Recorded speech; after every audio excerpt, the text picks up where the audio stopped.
fantasy and ever-changing news and computer terminology. Commodore news. Are you keeping up with the Commodore? 'Cause the Commodore's keeping up with you. Are you keeping up with the Commodore? 'Cause the Commodore's keeping up with you. Are you keeping up? 'Cause the Commodore's keeping up with you. Are you keeping up? 'Cause the Commodore's keeping up with you. Hello, and welcome to episode 162 of Zapped to the Past. I am Adrian Mills, and joined as always by Mr. Graham Raddings. If you haven't listened before, this is a podcast where we discuss games that were released for the Commodore 64. We're using the magazine Zapped 64 as a monthly guide for the games to focus on, but we are in no way affiliated with Zapped 64 itself. And just to make that clear, Graham, we are not affiliated with Zapped 64 itself. You understand? Nor that? will we ever be. We never will be, no. Just so you know. This week, we start our look at November 1990 and the first batch of games reviewed in issue 67 of Zapped 64, which we are not affiliated with, along with what was also going on in the UK singles and albums chart that month. Graham, November is famous for its rain, according to the well-known ditty. Was it showering quality games on our heads or deluging us with oceans of brown trouts? November 1990 is upon us, and in a month that, amongst the sparklers, Catherine wheels and Roman candles, also saw the first proposal of the World Wide Web by CERN computer scientists, we grab our fantasy weapons by the hilt, dust off our fur pants, polish our helmets, and stomp through the henchman queues in Golden Axe, and then climb into the cockpit of a tiny plane and zoom over some landscapes looking to rescue some tiny people in the unfortunately named Kamikaze. What a weird month November 1990 was. Britain and France joining the nuclear tests for whatever reason, and pop duo Milli Vanilli were stripped of their Grammy Award after it was learned that they did not sing on their award-winning Girl You Know It's True album. While we all say we told you so, we head off to the undead-filled aisles of the supermarket as we deftly avoid as much copyright infringement as possible in the oddly interesting Zombi, before finally taking on the role of a hungry egg looking for food while avoiding dogs in a maze. Yes, the ideas roulette was strong in this one with the weird C64 version of Kwik Snax. Death adders, hungry eggs, and flesh-eating creatures. Is that an average 1990 night out in Cleethorpes, or some weird C64 game ideas? Column A, column B. Yes, well, we'll find out, won't we? Remember the 5th of November, the gunpowder, treason and snot. And there's plenty of snot around. There could very well have been plenty of snot around. Mm. Yes, it is November. The year marches on. We've nearly finished it. Good Lord, it's crazy. I know, that is crazy, and that's crazy juice beyond crazy juice. That's bonkers. Crazy. It feels like bonkers, yesterday that we were playing Retrograde, which I think was in January, wasn't it? So it just doesn't feel like that long ago at all, but it is.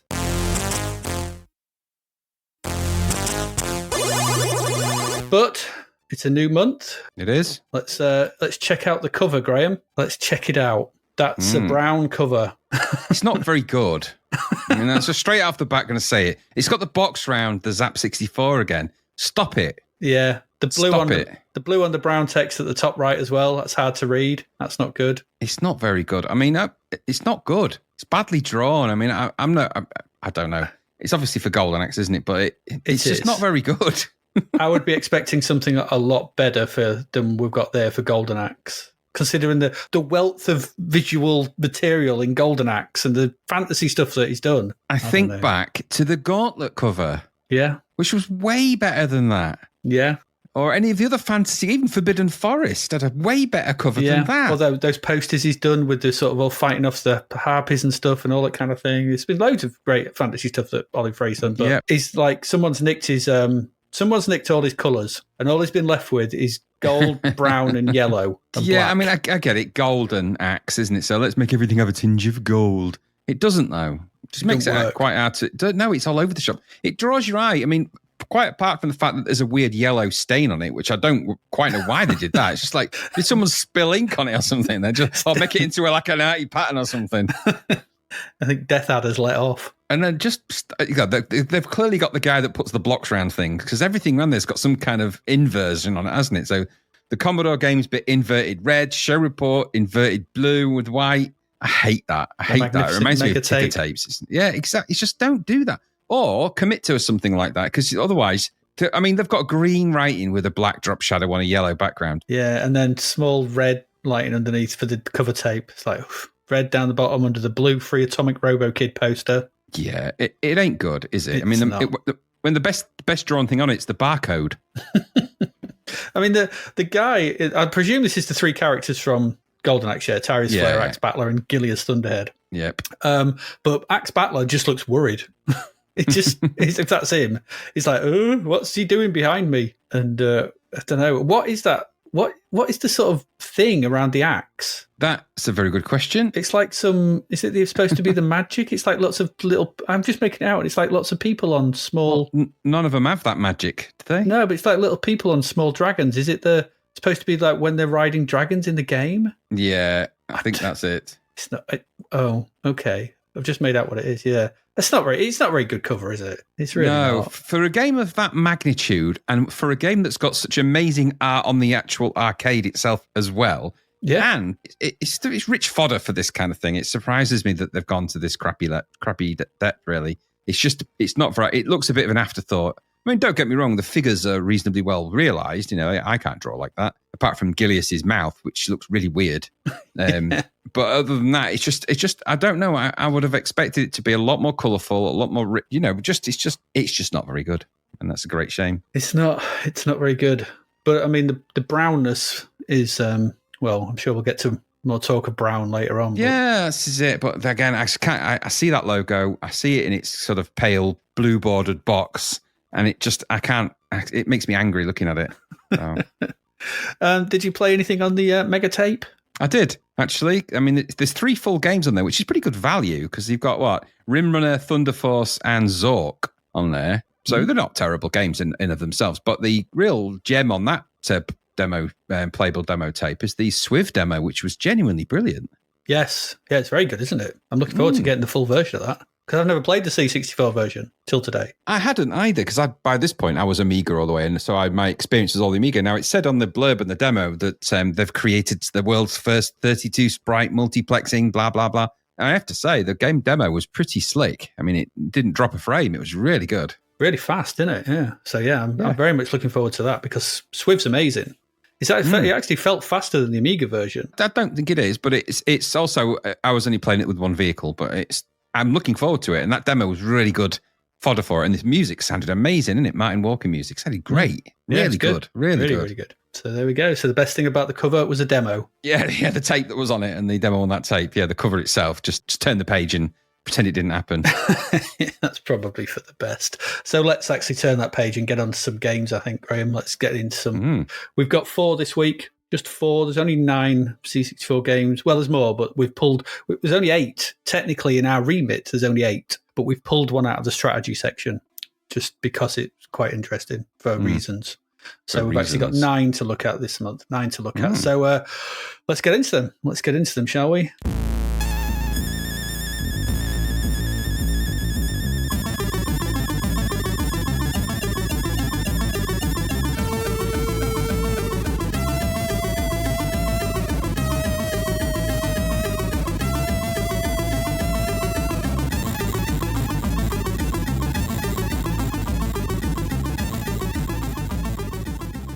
And for the first one, well, it's the big brown cover game. It's over to you, Graham, to tell us all about Golden Axe. This is a big game, Golden Axe. Big for a few reasons. Firstly, it's one of my favourite arcade games. And it's rich fodder for a kind of Dungeons and Dragons youth kind of figure painting, little miniature painting kind of person.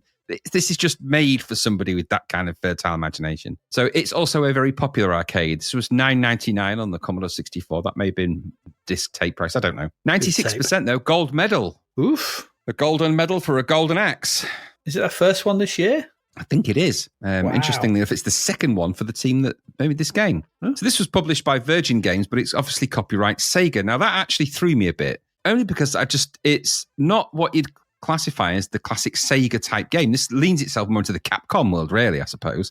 But Sega is what it is. It is Sega, yes. And this was developed, the C64 version, probably the others, were developed by Probe Software, and the producer was Visual Effects. And the coder behind the C64 version was Mark W.J. Kelly. He did Mr. Helly and Turbo Outrun. They weren't bad. Steve Crow, as well, is on the code. He did Savage and Synapse, and you can sort of see the Savage bit, really, in there. Yeah. And the graphics are also by Mark M.J. Kelly and Steve Crow. Now, he did the graphics for Marauder. I don't know if you remember Marauder. The title screen, and that is a genuinely good thing, the title screen is Steve Crow. The guy can really code and do a bit of graphics. He's a bit of all-rounder, a good team. And the musician here is Haroon Tell. Now, the music for this game, as we'll look at, is genuinely brilliant. Talk about the right person being able to create the right atmosphere. So really good. The box art, which is pretty good as well. Dermot Power, a good team. A solid team, this. So for anyone that's unfamiliar with Golden Axe, we'll just go through a bit of blurb. Golden Axe is a side-scrolling hack-and-slash video game running on the Sega System 16B arcade hardware.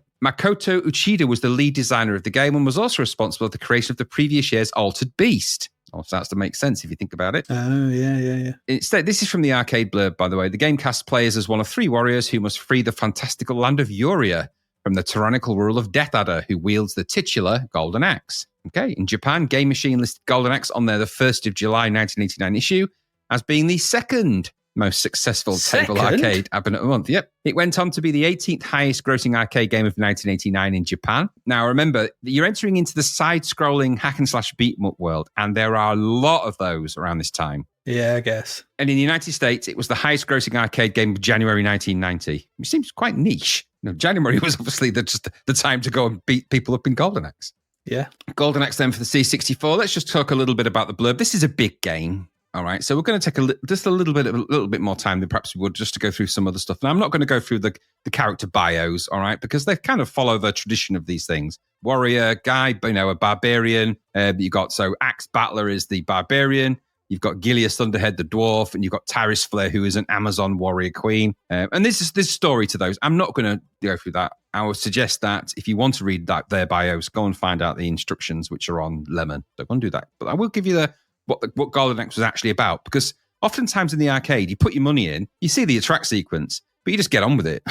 So you don't really stop to think about what you're doing. Because really, this game is just about, hitting people with swords and stuff, isn't it, really? But go right. Yeah. So the quest for everything's to the right. So it says, the quest for the Golden Axe, a terrible scourge has settled on the land of Uria. The evil reptilian creature Death Adder, reptilian, all right, invaded the peaceful villages and by ways of this ancient land, putting the population to the sword and worse. Is there worse than the sword? Apparently so. There's the pike. His armies of thugs and other murderous creatures now run amok in Uria, terrifying the innocent citizens and exacting crippling taxes from the people. Food is running low and there is little hope of freedom. The very existence of Uria is now threatened. Death Adder has kidnapped the king and his daughter, the beautiful princess, and he's holding them captive in their own castle. Death Adder has also found the Golden Axe, the magic emblem of the land of Uria, and plans to destroy it and kill the royal family unless all the people of Uria bow to his will, which I thought they were already doing, but okay. And then to swear an oath of allegiance to his evil regime, accepting him as ruler. There seems to be little chance of defeating Death Adder and ridding Uria of his evil hordes. The king's armies were crushed long ago in fierce and bloody battles, but an alliance of 3 warriors from the farthest corners of the land may just manage the impossible. What a great premise for a game that is, isn't it? You don't need any more than that. 3 warriors come together. Let's do this. Let's go and kick some Death Adder butt. Very nice. So that's the quest in the game. Your quest is straightforward in nature, but difficult to achieve. That's the instructions as well. Your quest is straightforward, but rock hard. And it is.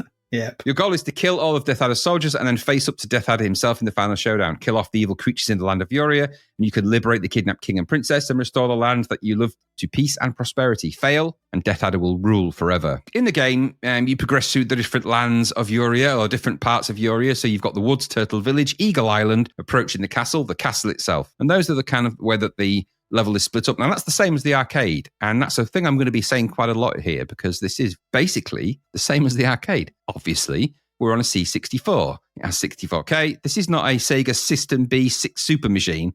It's a Commodore 64.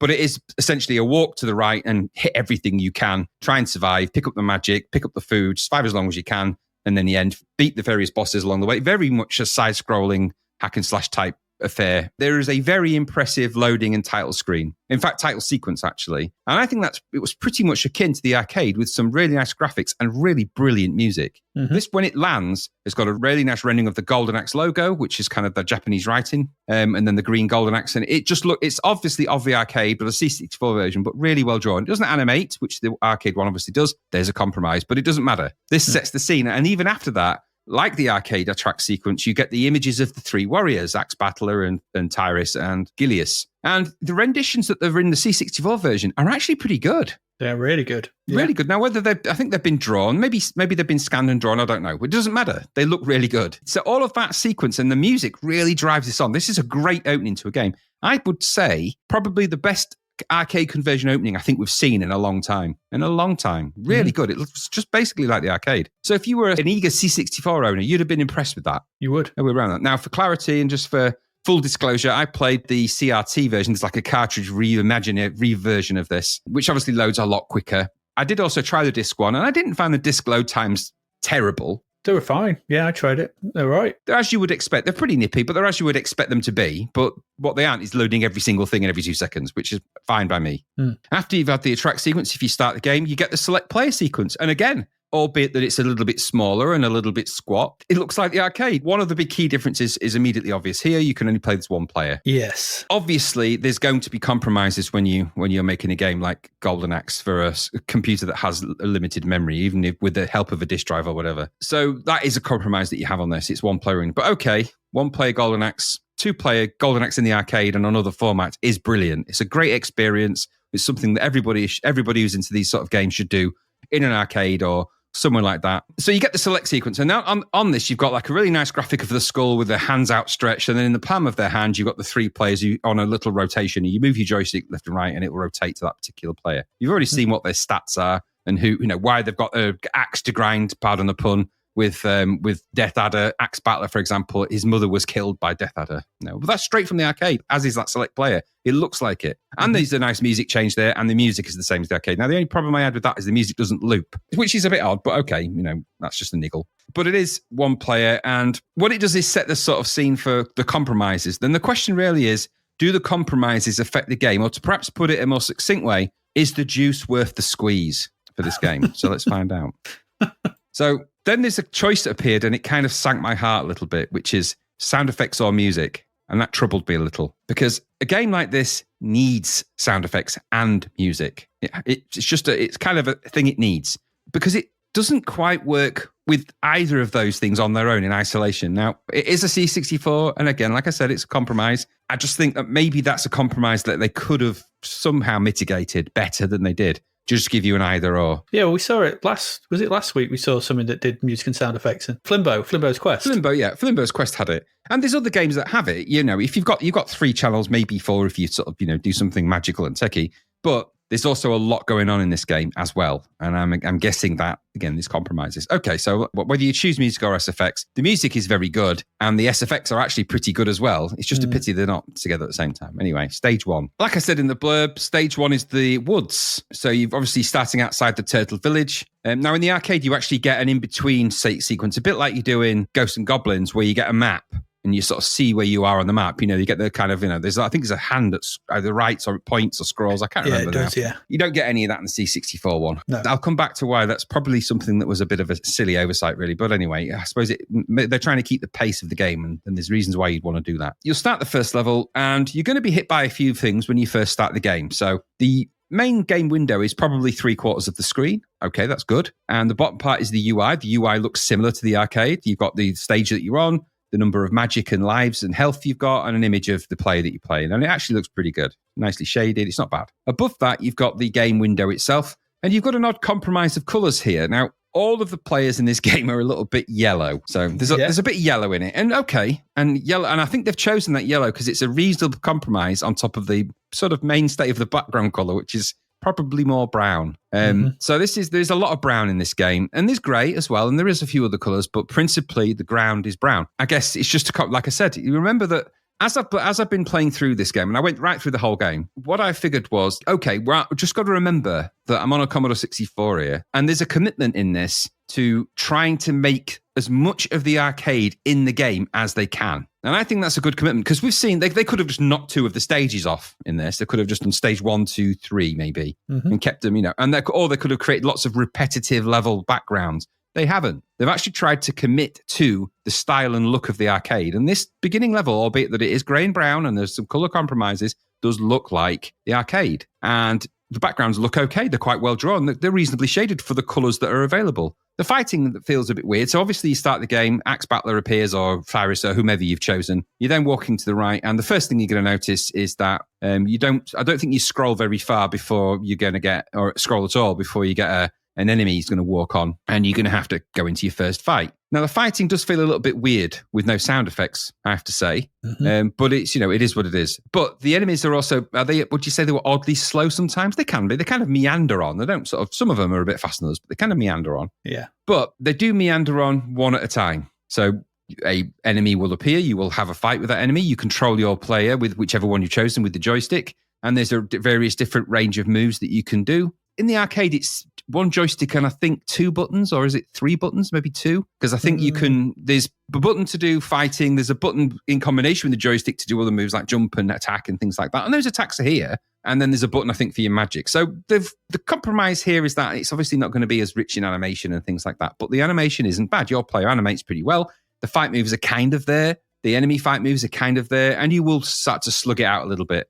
Now, it doesn't have some of the nuanced moves from the arcade. So, you can donk them on the head with the hilt of your sword and kick them and things like that. It has some of those, but they're kind of in a flurry of moves. But that's okay. It is that kind of game. It's not one where you choose lots of moves to do based on the angle of your joystick. You just kind of go in and press fire, and then there's a couple of extra things you could do. Fine, okay. It is what it is. The controls, I thought, were okay. And I suppose they're simple enough. Plus, you do get the extra one, which is handy, which is you can sort of press the joystick in a direction left or right twice, and he'll run, and he'll like peg it. And he actually goes pretty fast. And then you can press fire, and he'll actually shoulder barge or shove. That's a pretty good move. Doesn't work against every enemy, which is a bit weird. They're very good at dodging it. Yeah, they are incredibly good at dodging it. You do feel like a bull, and they're a sort of matador. Yeah, they are a bit. But the fact that it's there is good, because that's something you thought they could have compromised out. Oh, we don't need to put that in there. But it is there, and that's good. It does make the fighting feel a little bit more of us kind of mash the buttons and move around a little bit. But you'll, like all control systems, it's not complicated. And you'll kind of, in this one anyway, you'll kind of get used to it. There's also, I noticed, as you scroll along the level, so you'll fight, and then you'll get another guy might walk in and you'll fight them. And then you'll get the little go in the right-hand corner, and you move across a little bit, and then it'll stop, and then you'll get another fight. And that's kind of how the game works. But in some of the background levels on stage 1, you actually have there's 2 tiers. So there's like a ground level, and then there's like a raised bit at the back. That's in the arcade. And like the arcade, you can jump onto that section if you jump on at the right bit. Now in the arcade, you can do it slightly differently, but in the C64 one, you can at least jump on that. Yeah. So that's something from the arcade that's again made it into here, which they didn't have to do. That's a detail they didn't need. Now, I quite like that because I was, as an arcade strategy, I often jumped on the back layer because sometimes it made it a little bit easier to sort of fight some of the enemies. So, you get to know the nuances of the game. Also, it's worth noting that as part of the game, in the arcade game itself, you can find various beasts that you can clamber upon. Now, they range from like a bird with a tail to a dragon.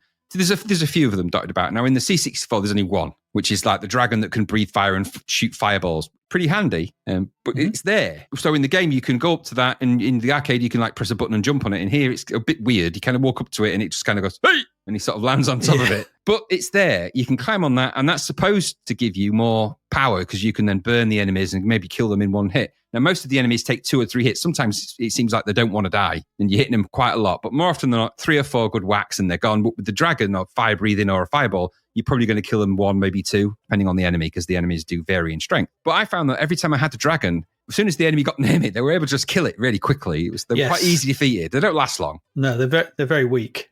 I was better without them. Yeah. So they're a little bit weak. And again, like I said, one type. Again, we're talking about the limitations of the platform. So you know what? There's a compromise to be made. You can't have every beast, but all the backgrounds. And I think most of the backgrounds, in terms of the length of the stages, are actually pretty much the same. They're a little bit shorter later, but at this stage, they're pretty much the same. But much of the background detail from the arcade is missing. So in the village, for example, which is, I think, stage 2, the Turtle Village, there's people running away in fear in the arcade and people in cages and all sorts of stuff going on. You don't get any of that. It's just you walking through the muddy terrain, bit of background, clobbering people with your sword or whatever you've chosen. You do get bosses in this as well as you progress through. Periodically, as in the arcade, you get a kind of a bigger enemy. Now, there's not many of them in the C64 version, but they are there. So you get the kind of giant bald guy with a mustache, and he hits you tries to hit you with a hammer. But they're all still one at a time. It's never really a case in this game where you get more than that. And then once you've defeated a few of those and defeated some of the enemies, after a couple of waves, you'll get a sort of pause in the gameplay, and then these little imps run on.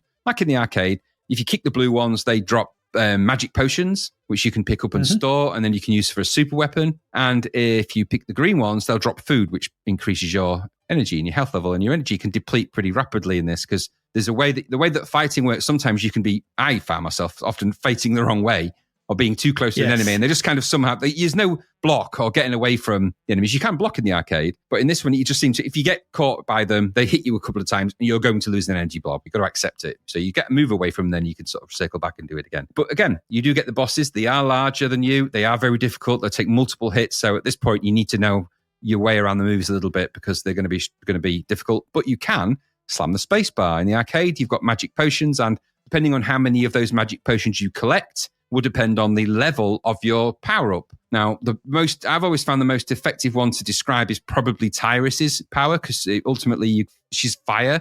So as you collect the potions, if you press it and she's got 2 or 3 of the magic potions, you get kind of fire spurting about the ground. If you collect all of the magic potions and press it, you get a giant dragon swoops out the sky and torches everything. This happens in the C64 version as well, and I think that's brilliant. Yeah, it's good. That really surprised me. And the same for the Barbarian. He has like thunder clouds that appear like little mushroom clouds, and that's pretty good. And it's the same for the Dwarf. His lightning, the little lightning bolts come and zap everybody.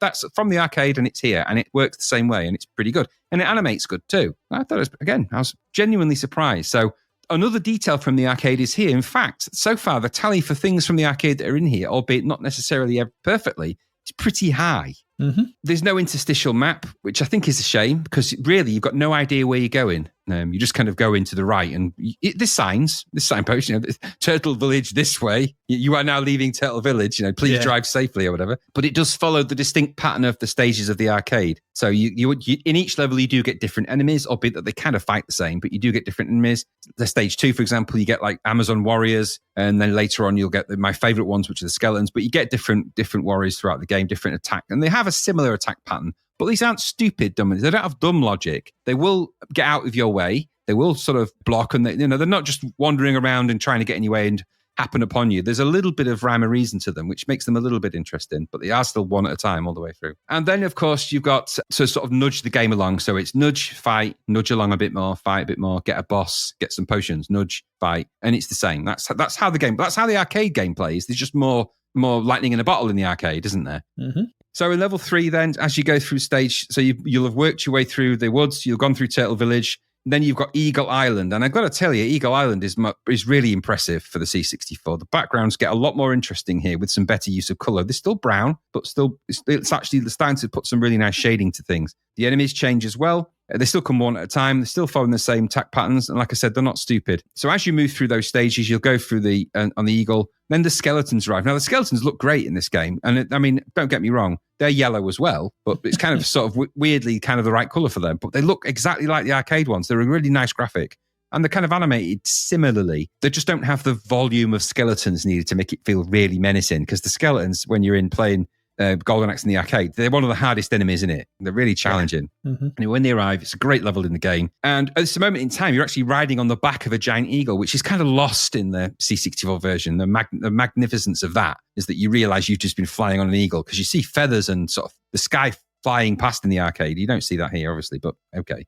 Again, we're talking compromise. But all of this looks really nicely drawn. The skeletons, all the fights, everything else. The animations here are still pretty good. The graphics get better again as you move a bit further along there, and you've got some different sort of backgrounds, still more skeletons. You'll get the stage 4 boss, which is the Giant Knight, which is a royal pain in the arse in the arcade, because he seems to have a sword that seems shorter when it's held upright than it is longer when he holds it out. So, you can never quite judge the distance away from that sword. It's massive, but it's that boss is here, which surprised me. I didn't think they'd commit to that, and I was genuinely surprised. It's not massive as the arcade, but it's still pretty good. And then you've got stage 5, which was where you realize you're on the back of the eagle. And aside from the sort of single file enemies again in here, which is the skeletons, the graphics are really good. And then you'll see with the eagle head, which is genuinely brilliant on that. As you go past and scroll past the giant eagle head, it's really good graphics.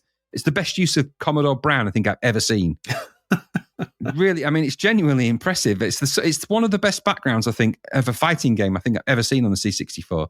Really good, that is. Really, and it's just the fact that somebody took the time to draw that shows you that there was a real passion for the arcade when they did this. It just shows you that anyway. As you battle on, you eventually get to the castle, which is a welcome change of colour scheme because it goes kind of grey, obviously. And then you've got Still got single file attacks, and then you eventually get to the big bad Death Adder himself. He is very, very, very tough in this, very tough, and as is this game. But he is also incredibly difficult in the arcade. This must have cost me about £5 in bloody 20p's or whatever it was at the time. So difficult. Yeah. But you like the arcade, if you die, you do get a continue option, which is nice. Borrowed a lot of logic from the arcade. It's nice to see a version as well that has the ending properly, which has got the ending from the arcade in it as well. So it has the ending. That genuinely surprised me. I was expecting to say, well done, Tyrus made it home with Axe Battler and everything was great, and they had a slice of cheese and everyone went to bed with, with a smile on their face. But in the arcade, you get a proper end sequence when, I'm not even going to spoil it. Go and play it because everyone should play Golden Axe, but it does have the ending, albeit a slightly variation, but it has the ending. So it has an ending, as it should. That's the game. That's me describing the game, how it plays, how it controls, what it looks like. Yes, there's a lot of brown. Yes, there's some yellow people in it, and that's a colour that shows up on brown pretty well, so you get it. On first impressions, like I said, great loading screen, and the music throughout this game is brilliant. It's just brilliant. I think it's probably, I would argue, one of Hiromu Tell's best compositions. I know it's exactly the same as the arcade music, but he's done it proud here. It sounds really, really good on the C64. Really nice. And I think this is about as good a conversion as you could expect on the C64 as well. They've crammed a lot in. And they've really tried, where they could, to give it a really good account of the arcade. They've not done a bad job here. There's some great presentations and graphics in the game. The opening sequence, like I said, brilliant, really grabs you, gets your attention right away. In this respect, the team responsible have done themselves and the game really proud, I think, for the C64, and in ways that I didn't think it would be. I would refer back to things like Rastan Saga of a game of this kind and think, yeah, this makes Rastan Saga look pretty crap. Well, it's not hard.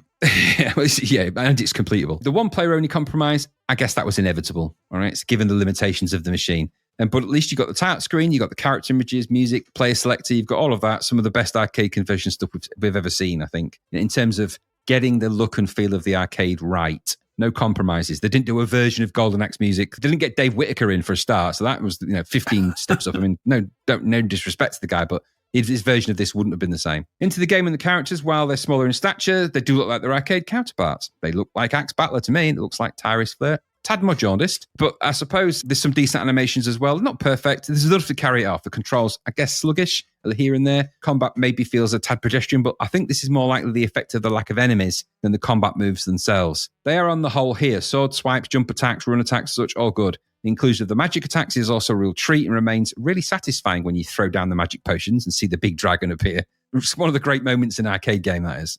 Always will be. All of that's good, but there are some compromises, and some of these are more costly than others. That choice of music or sound effects for the game, but not both. This is the first limitation that I think harms the way the game feels. The music, the screams of go, the spot effects are important in Golden Axe to drive the atmosphere, but so is the brilliant music. I'm not 100% sure why the compromises were made. Maybe the 2 channels for sound wouldn't have been enough, and the sound effects are pretty complex by what they sound like. And probably maybe more than a single channel, but playing the game with just the music or just the sound effects just didn't feel right. Gave it a weird vibe. And then there's the single file enemies. We've seen other fighting games manage more than a single enemy at a time. Even Target Renegade managed more than that. It can be done. And I guess the decision was made that rather than have multiplexes and the potential errors that can come along, and also sort of some of that logic is given way to how this game works on the screen, because multiplexes aren't the answer to every solution for every game. You can't just go, multiplex that. It doesn't work that way. There's limitations to the way multiplexers work on a C64 and the way that you work in a game like this where you've got the entire screen to explore. But I still think they could have maybe had more than 2 enemies, more than you and an enemy on the screen at any given moment. It just feels like it's a little bit...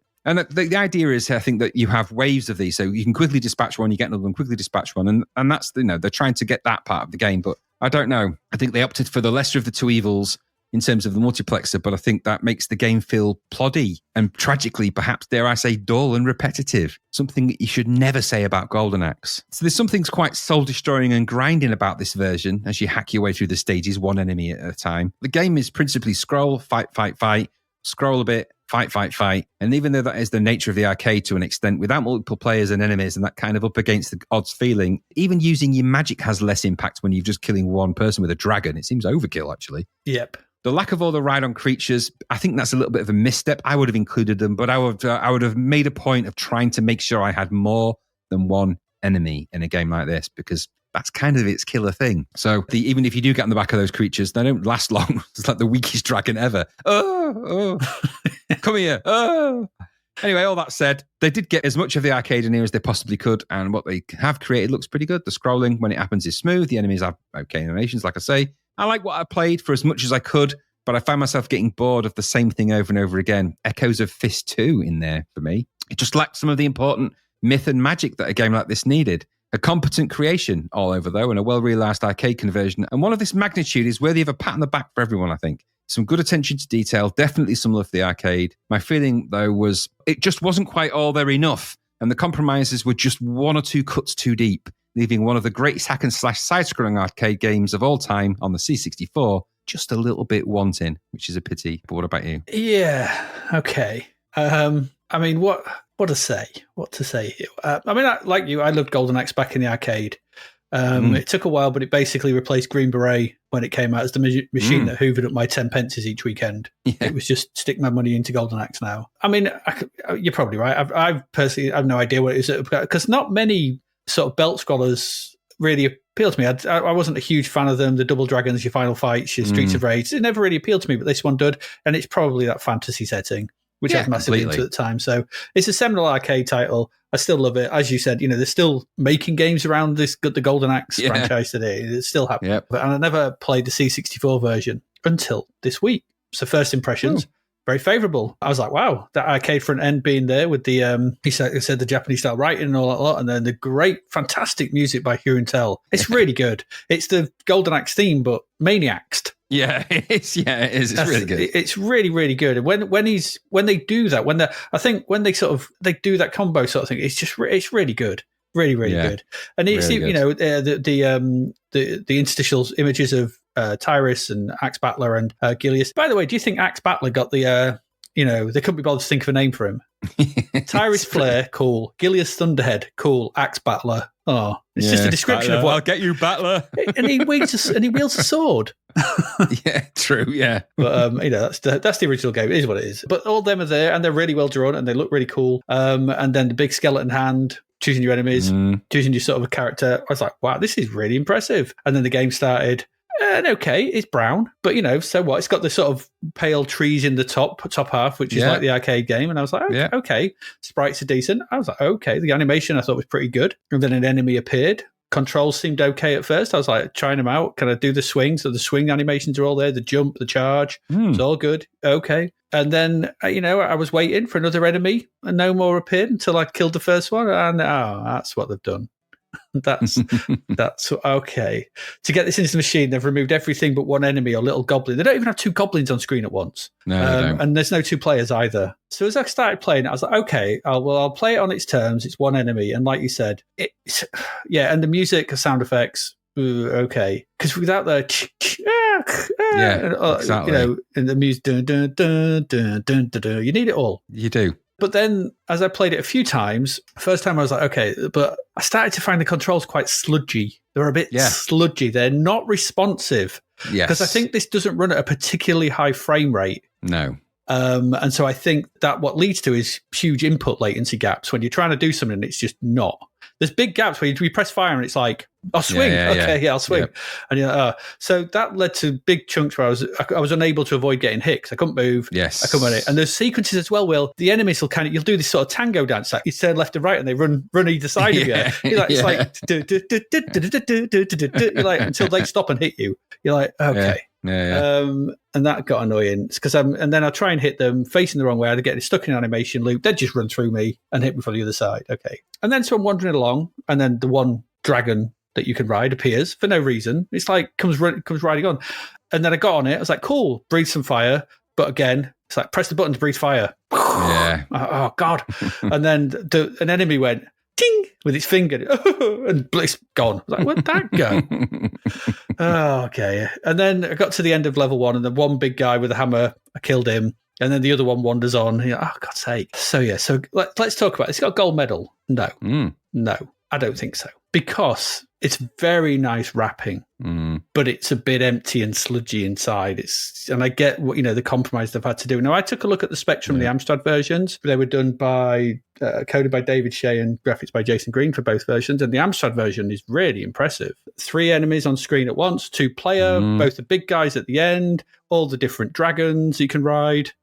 So why does the Amstrad version get all this and the Spectrum, and we're just left with one thing? I don't know.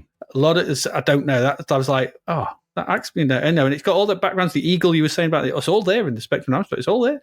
I don't know. So when you're fighting the two big chunky guys at the end, they're both coming on. They're both there. They look right. There's a lot of front end niceness here, but the cuts are just too deep.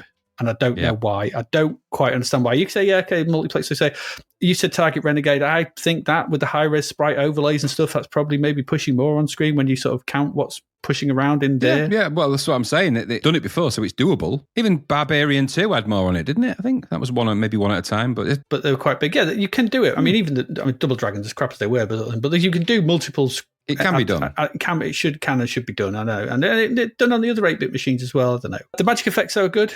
The Great Dragon from maxing out Tyrus's magic potions and all the things like that. They're all good. All the presentation of this is, as good as it's going to get. But the lack of another character, the lack of 2-player, this frame rate, the slowness of the controls, it drags it down. And I don't know. And what is it? He says one of them says in Zapping, the thing is as good as the Mega Drive version. Yeah, ridiculous. I went and played the Mega Drive version, and the Mega Drive version is, to all intents and purposes, just the arcade version. Yeah, it's not comparable. It's just like, I don't know why he says that's stupid. Oh man, it's just like, no, it's not. Yeah, it's not. I'd call this version, it's more bronze stick than golden axe. Yeah. I don't want to be harsh on it because there's a lot of clever stuff in it, and the presentation is first rate, absolutely first rate. Some of the best front ends and all that kind of stuff, and it's great. They've got the ending and all the bits and the backgrounds, and it all looks great. It's boring to play. That was my problem with it. I just got a bit bored of it, and I'm like, I've never got bored of Golden Axe before, so this is new territory. No, when I went and played the Mega Drive version, I nearly played all the way through it because it's ace. Yeah, and it's got everything in, and it's got the interstitials and all the multi. It's just, it's just the arcade, isn't it? Yeah, pretty much. I don't think it's got the map and the drawing. I think maybe it hasn't. I can't remember when I played it. I don't notice those bits. But pretty much, but it's got all the graphics. It just looks like the arcade. This, though, yeah. But, in comparison to those 8-bit versions, I mean, that Amstrad version was pretty impressive. Yeah. Fast as well. Fast. It was running about like a madman on it. Maybe it's too fast. I don't know. I'd have to play it. I only watched the YouTube version, but it looked like everything was in there. But this Golden Axe, $9.99, 96% gold medal. Nah, not for me. It's not. There we go. There's Golden Axe. A big game. It is. Go listen to the music, if nothing else. Go listen to the music and watch the intro. Because it'll make you want to play Golden Axe and then boot on Mabe and play the arcade version. Yeah, and then Axe Battler when he was going for that jaundiced period. I'm wondering. It's a good job they're one at a time, these enemies. Good job they're queuing. I used to imagine them queuing off screen, like, right, you're next, going, in you go, in you go, in you go. Just having a cigarette. Oh, it's me. Stubs it out and runs on it. Yeah. Anyway, there we go. Let's move on to our next game. One more game for this part.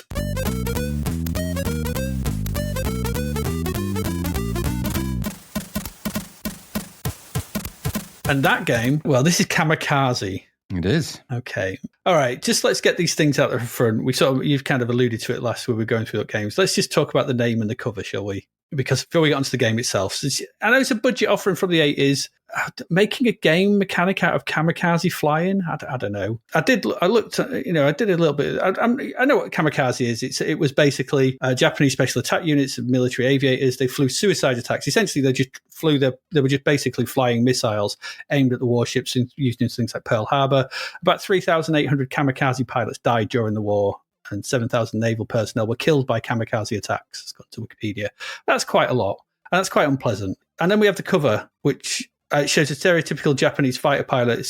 It's almost Yellow Peril. It is. In its depiction of the pilot. And I didn't like that either. No, I didn't. It's really unpleasant. And I know, but I mean, this is 1990, and I think we should have been way past this at this point. It's not a pleasant thing to look at anyway. No. I'm not going to talk about it anymore, but there you go. You make your own choice about this. You play the game as what it is. And the weird thing is about this game is that it actually has nothing to do with Japan. Not that I could make out. No, I think that maybe it's a bit stupid, that. Yeah, I don't know. And I think they could have just changed it. And I'll come to why they could have changed it. They could have made this a bit more whatever, but because it's a rescue mission. We'll come to it anyway. Let's divorce that though. That's the cover and the name. Let's talk about the game. It's a budget game from Codemasters. It's $2.99. It was coded by Ashley Routledge and David Saunders, otherwise known as Ash and Dave. We've seen them plenty of times before. It's got visuals by Ashley Routledge, music by Johan Bjerregaard, another Maniacs of Noise piece. It is. There's no loading screen that I could find out there. There is a jolly little title screen though, with a bouncy Maniacs of Noise tune. The tone of this game is at odds with the name and that cover. I know, it's crazy. So the logo at the top is like little fluffy clouds floating by, and there's planes flying by with trailers behind them. What do they call them? Those not skywriting. What do they call them? It's like trails behind them, and they've basically got the credits on them. It's a really nice title screen. It's a really nice and fun little title screen. It's like, oh yeah, they're flying by planes, and there's the names and everything, and it's all cool, and it looks really smart and nice, and it looks jolly. Not Kamikaze though. No. So the only thing we can do here is press fire to start the game. And there's 4 levels to this game. The first of the 4 levels appear. So the aim of the game, according to the instructions, is thus, and this is the only thing I could find. It's the blurb that's written in it, so not quite the instructions, but it's an incredible do-or-die mission to rescue top-level military hostages from a fortified enemy base defended by the weirdest assortment of opponents you've ever come up against. You must succeed, whatever the cost. There's only one way to blast open the armoured enemy headquarters. You must perform a daring kamikaze dive in your explosive-laden fighter plane and blast your way home through hostile enemy territory, taking on jets, tanks, paratroopers, biplanes, and even flying saucers, constantly fighting to keep yourself and your VIP passengers alive. Real heroism, the Japanese way. That's not good. It's really not. No, that's really not good at all. Then at the bottom it just says dice with death. And at the top it says include UFOs. There's an easy way around this, and I'll talk about it, but they just take all that out. The kamikaze shit. The game itself is a bi-directional 2D horizontal scrolling shooter, basically. Yep. The UI at the bottom tells you how many hostages are left to be rescued. You've got to go rescue the hostages. It's got your score, and it's got the number of lives remaining. Nice and simple. Most of the screen is actually taken up with the game, and your little plane sits... So when it starts, your little plane sits waiting on the runway, and your little pilot comes... Your plane is a sprite. It's no big. It's just a single sprite. Your little pilot comes running out. It's like a control tower, and the plane's on the runway, and he gives a little salute and climbs aboard. And off it starts. You push up, and controls are pretty simple. Left, right, up, and down to move your plane in the air. Fire to shoot. You can change direction as well. This is weirdly goes from right to left as well. Yeah, it does. But you can change it because it's bi-directional. So if you pull in the opposite direction, so if you're flying to the left and you face to the left, if you pull to the right and press fire, your plane will turn around. You'll start scrolling to the right and stuff like that. So easy enough. It's up to you which way you want to fire. But you're essentially going from right to left. As you fly about, you'll soon be beset by a variety of enemies, both land and air-based. Planes of different types and speeds and sort of movement types will fly on from both sides of the screen. Some of them trundle past, others are jet fighters. It's got a really weird... There's no set time for this. It's all over the place. And they'll just whiz by these jet fighters, okay? There'll also be little men falling from the skies on parachutes for some reason. And you can shoot them. And they do a quite funny before they plummet to the floor. And it's even men on jetpacks flying through the air. And they'll fire lasers at you. You can try and shoot everything if you want. The better part of Valor here, though, is just to try and dodge as much as you can. Don't engage. Pretty much just try and dodge. It's the best way. You'll also be fired upon by ground-based turrets, mortars, and men with rocket launchers. So you need to be on the lookout for them too, because they can be dead-eye and fast. Yes, they are. We'll come to some of the issues with this game in a bit. So you're basically just flying around wondering what to do. Then suddenly a plane will appear and it'll say, shoot the plane for the dynamite, and it's carrying the dynamite, you've got to guess. So you have to shoot this plane, and then the dynamite starts to fall to the floor, and you're basically flying to the dynamite, and you pick up the dynamite. Okay, that's the first part of the mission. Failure to do this by either not shooting the plane so it flies off screen or not catching the dynamite, you lead to you having to wait around again for another plane to show up, and this can take a little while. Good 20, 30 seconds or so. So you're just wandering around. If you catch the dynamite, then you head to left.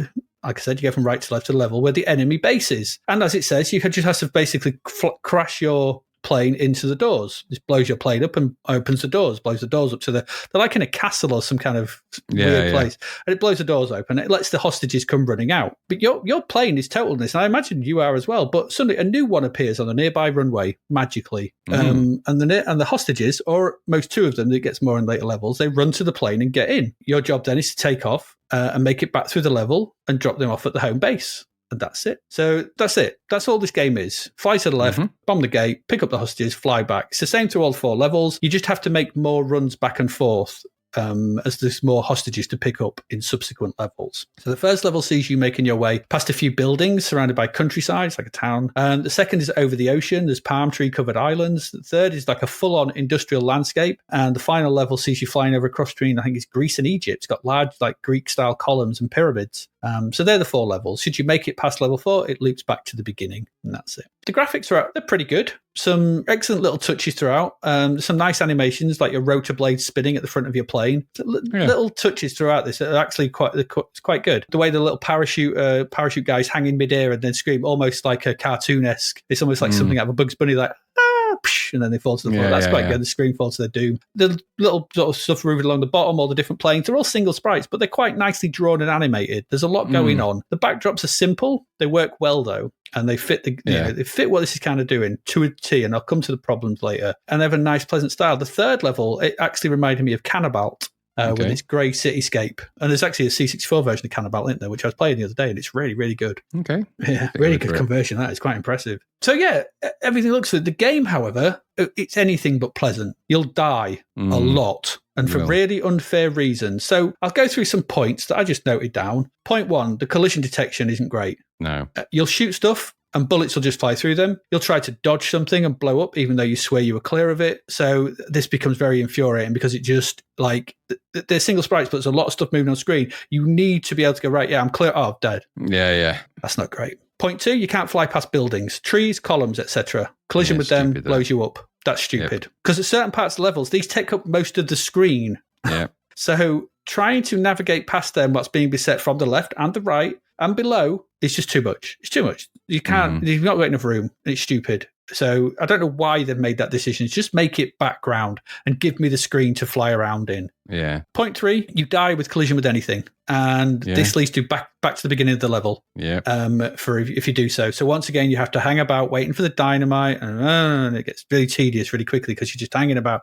Especially, there's loads of problems with that. But point 4, should you make it to the end and blow the doors off and get the hostages on board, which I did, I took off and I got immediately killed, and it was instant game over. That's not good. Because he says there was no more hostages left. Like, oh, okay. So that was it. Game over. Dead. End of game. I had 3 lives left. Not good. Right. Okay. Point 5. Loads of things on screen. You can only fire 2 bullets. That's when you don't have the dynamite, and then when you do catch the dynamite, you can only fire 1, which makes no sense. What does the dynamite have to do with your bullet shooting ability? And this makes it harder than it already is. And also, as well, the way you fly is that you fly at an angle. So when you move downwards, you angle downwards. So then you're shooting at an angle, not straight on. So it's not like Nemesis or Salamander where you sort of move up and down, but you're always shooting to the right or left. Here, you'll be shooting at a diagonal if you can shoot, if you've got spare bullets, and then your bullets. You're like, oh, God. So you think, I'm going to line something up. I'll just move down. But you don't actually move down. You angle downwards. So then you're shooting downwards at an angle. So you're not shooting. Then you've got no bullets left and it flies into you and dead. That's stupid. It's just ridiculously hard and ridiculously punishing. The technical angle of this is good. The scrolling is smooth. It's slow, but it's smooth. You're constantly pushing up against the edges of the screen because you can move faster. And it doesn't move with you. So chances are someone will just fly on and kill you, which you had no choice of avoiding. Yeah.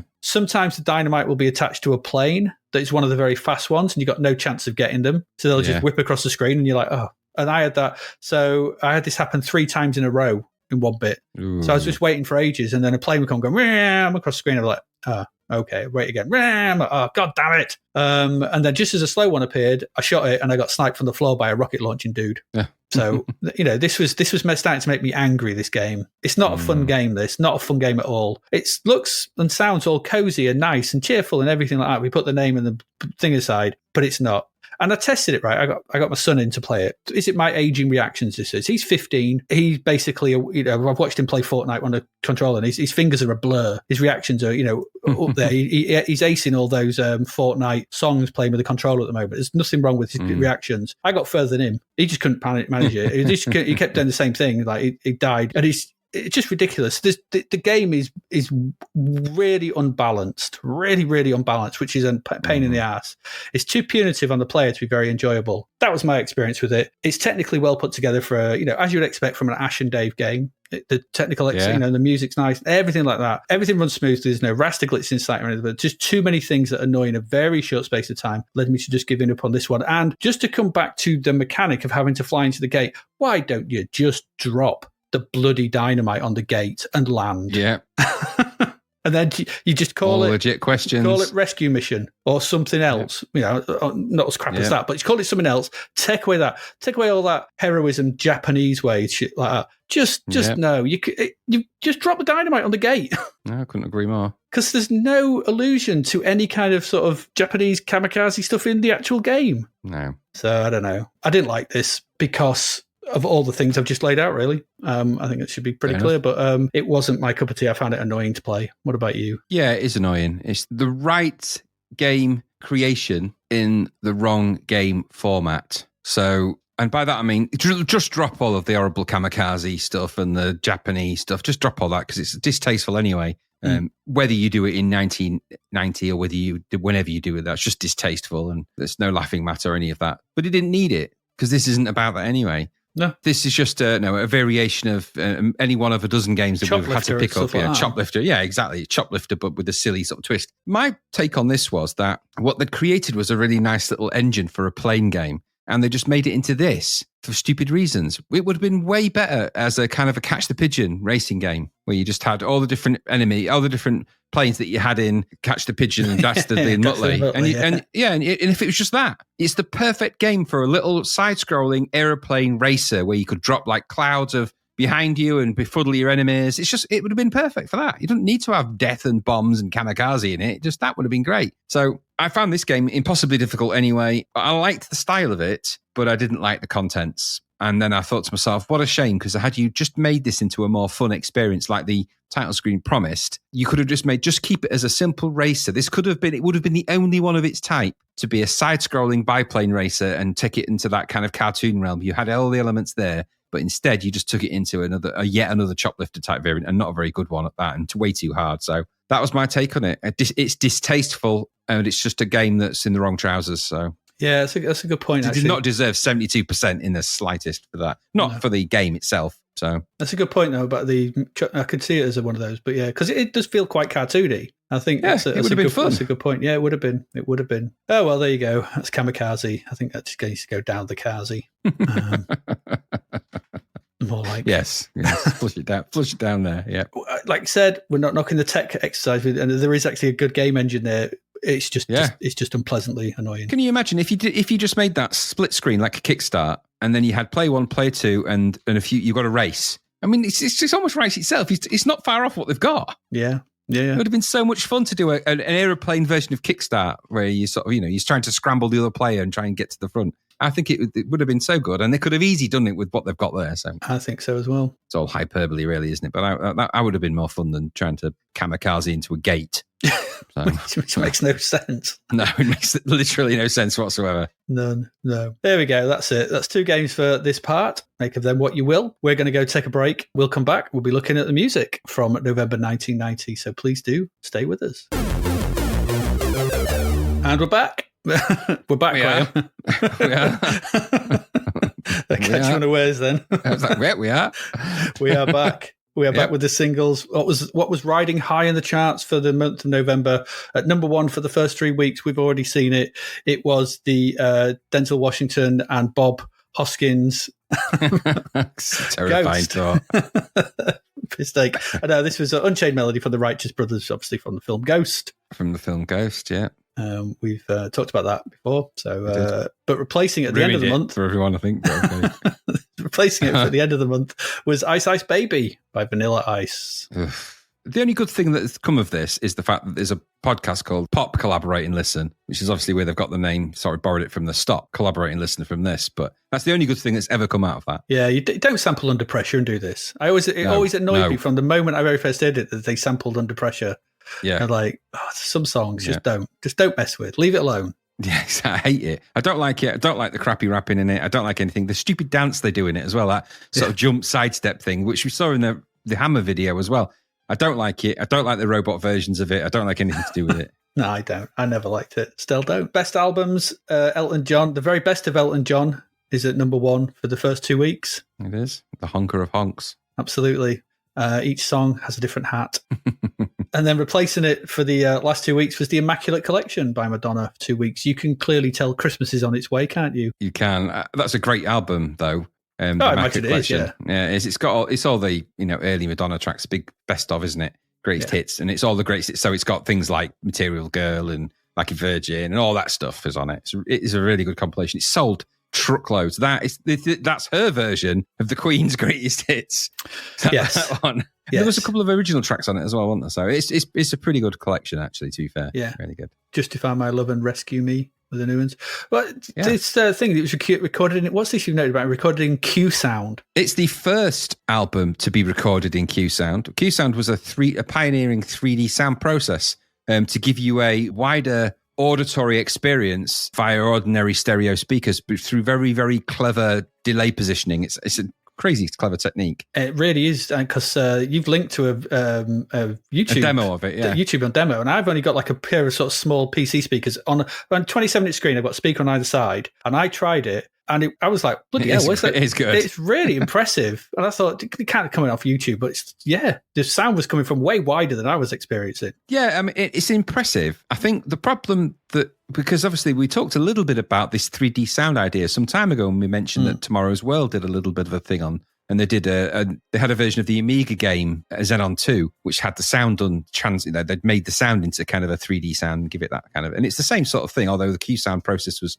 far more complicated than that. But the problem they found was that it's great for action, films, things like that. Probably what led to the way that the bar speakers that people have under their TVs do a lot of that. They actually throw the sound in a kind of a 3D way. But the for music, it wasn't, nobody really wanted that level of immersion in the music. And a lot of people don't listen to it like that. I mean, a lot of people do, but it's probably a lot of people listen to it on headphones, and it actually sounds a little bit odd on headphones. It sounds a bit broad, but it's still pretty impressive all the same. Yeah, it was very impressive. We'll link to the tech and the demo on YouTube. You go have a listen to it, because it's the battlefield scene. I was like, when it turns it off and on, I was like, yeah, that's really impressive. It is, but just make sure that you've got to sit exactly in the right position between the middle. Oh yeah, you do. In the sweet spot. Yeah, you can't move. Let's get into singles then. 4th of November. In at number 11 is Fog on the Tyne, revisited by Gaza and Lindisfarne. Why did this probably get on the back released? of the World Cup, where Gaza cried.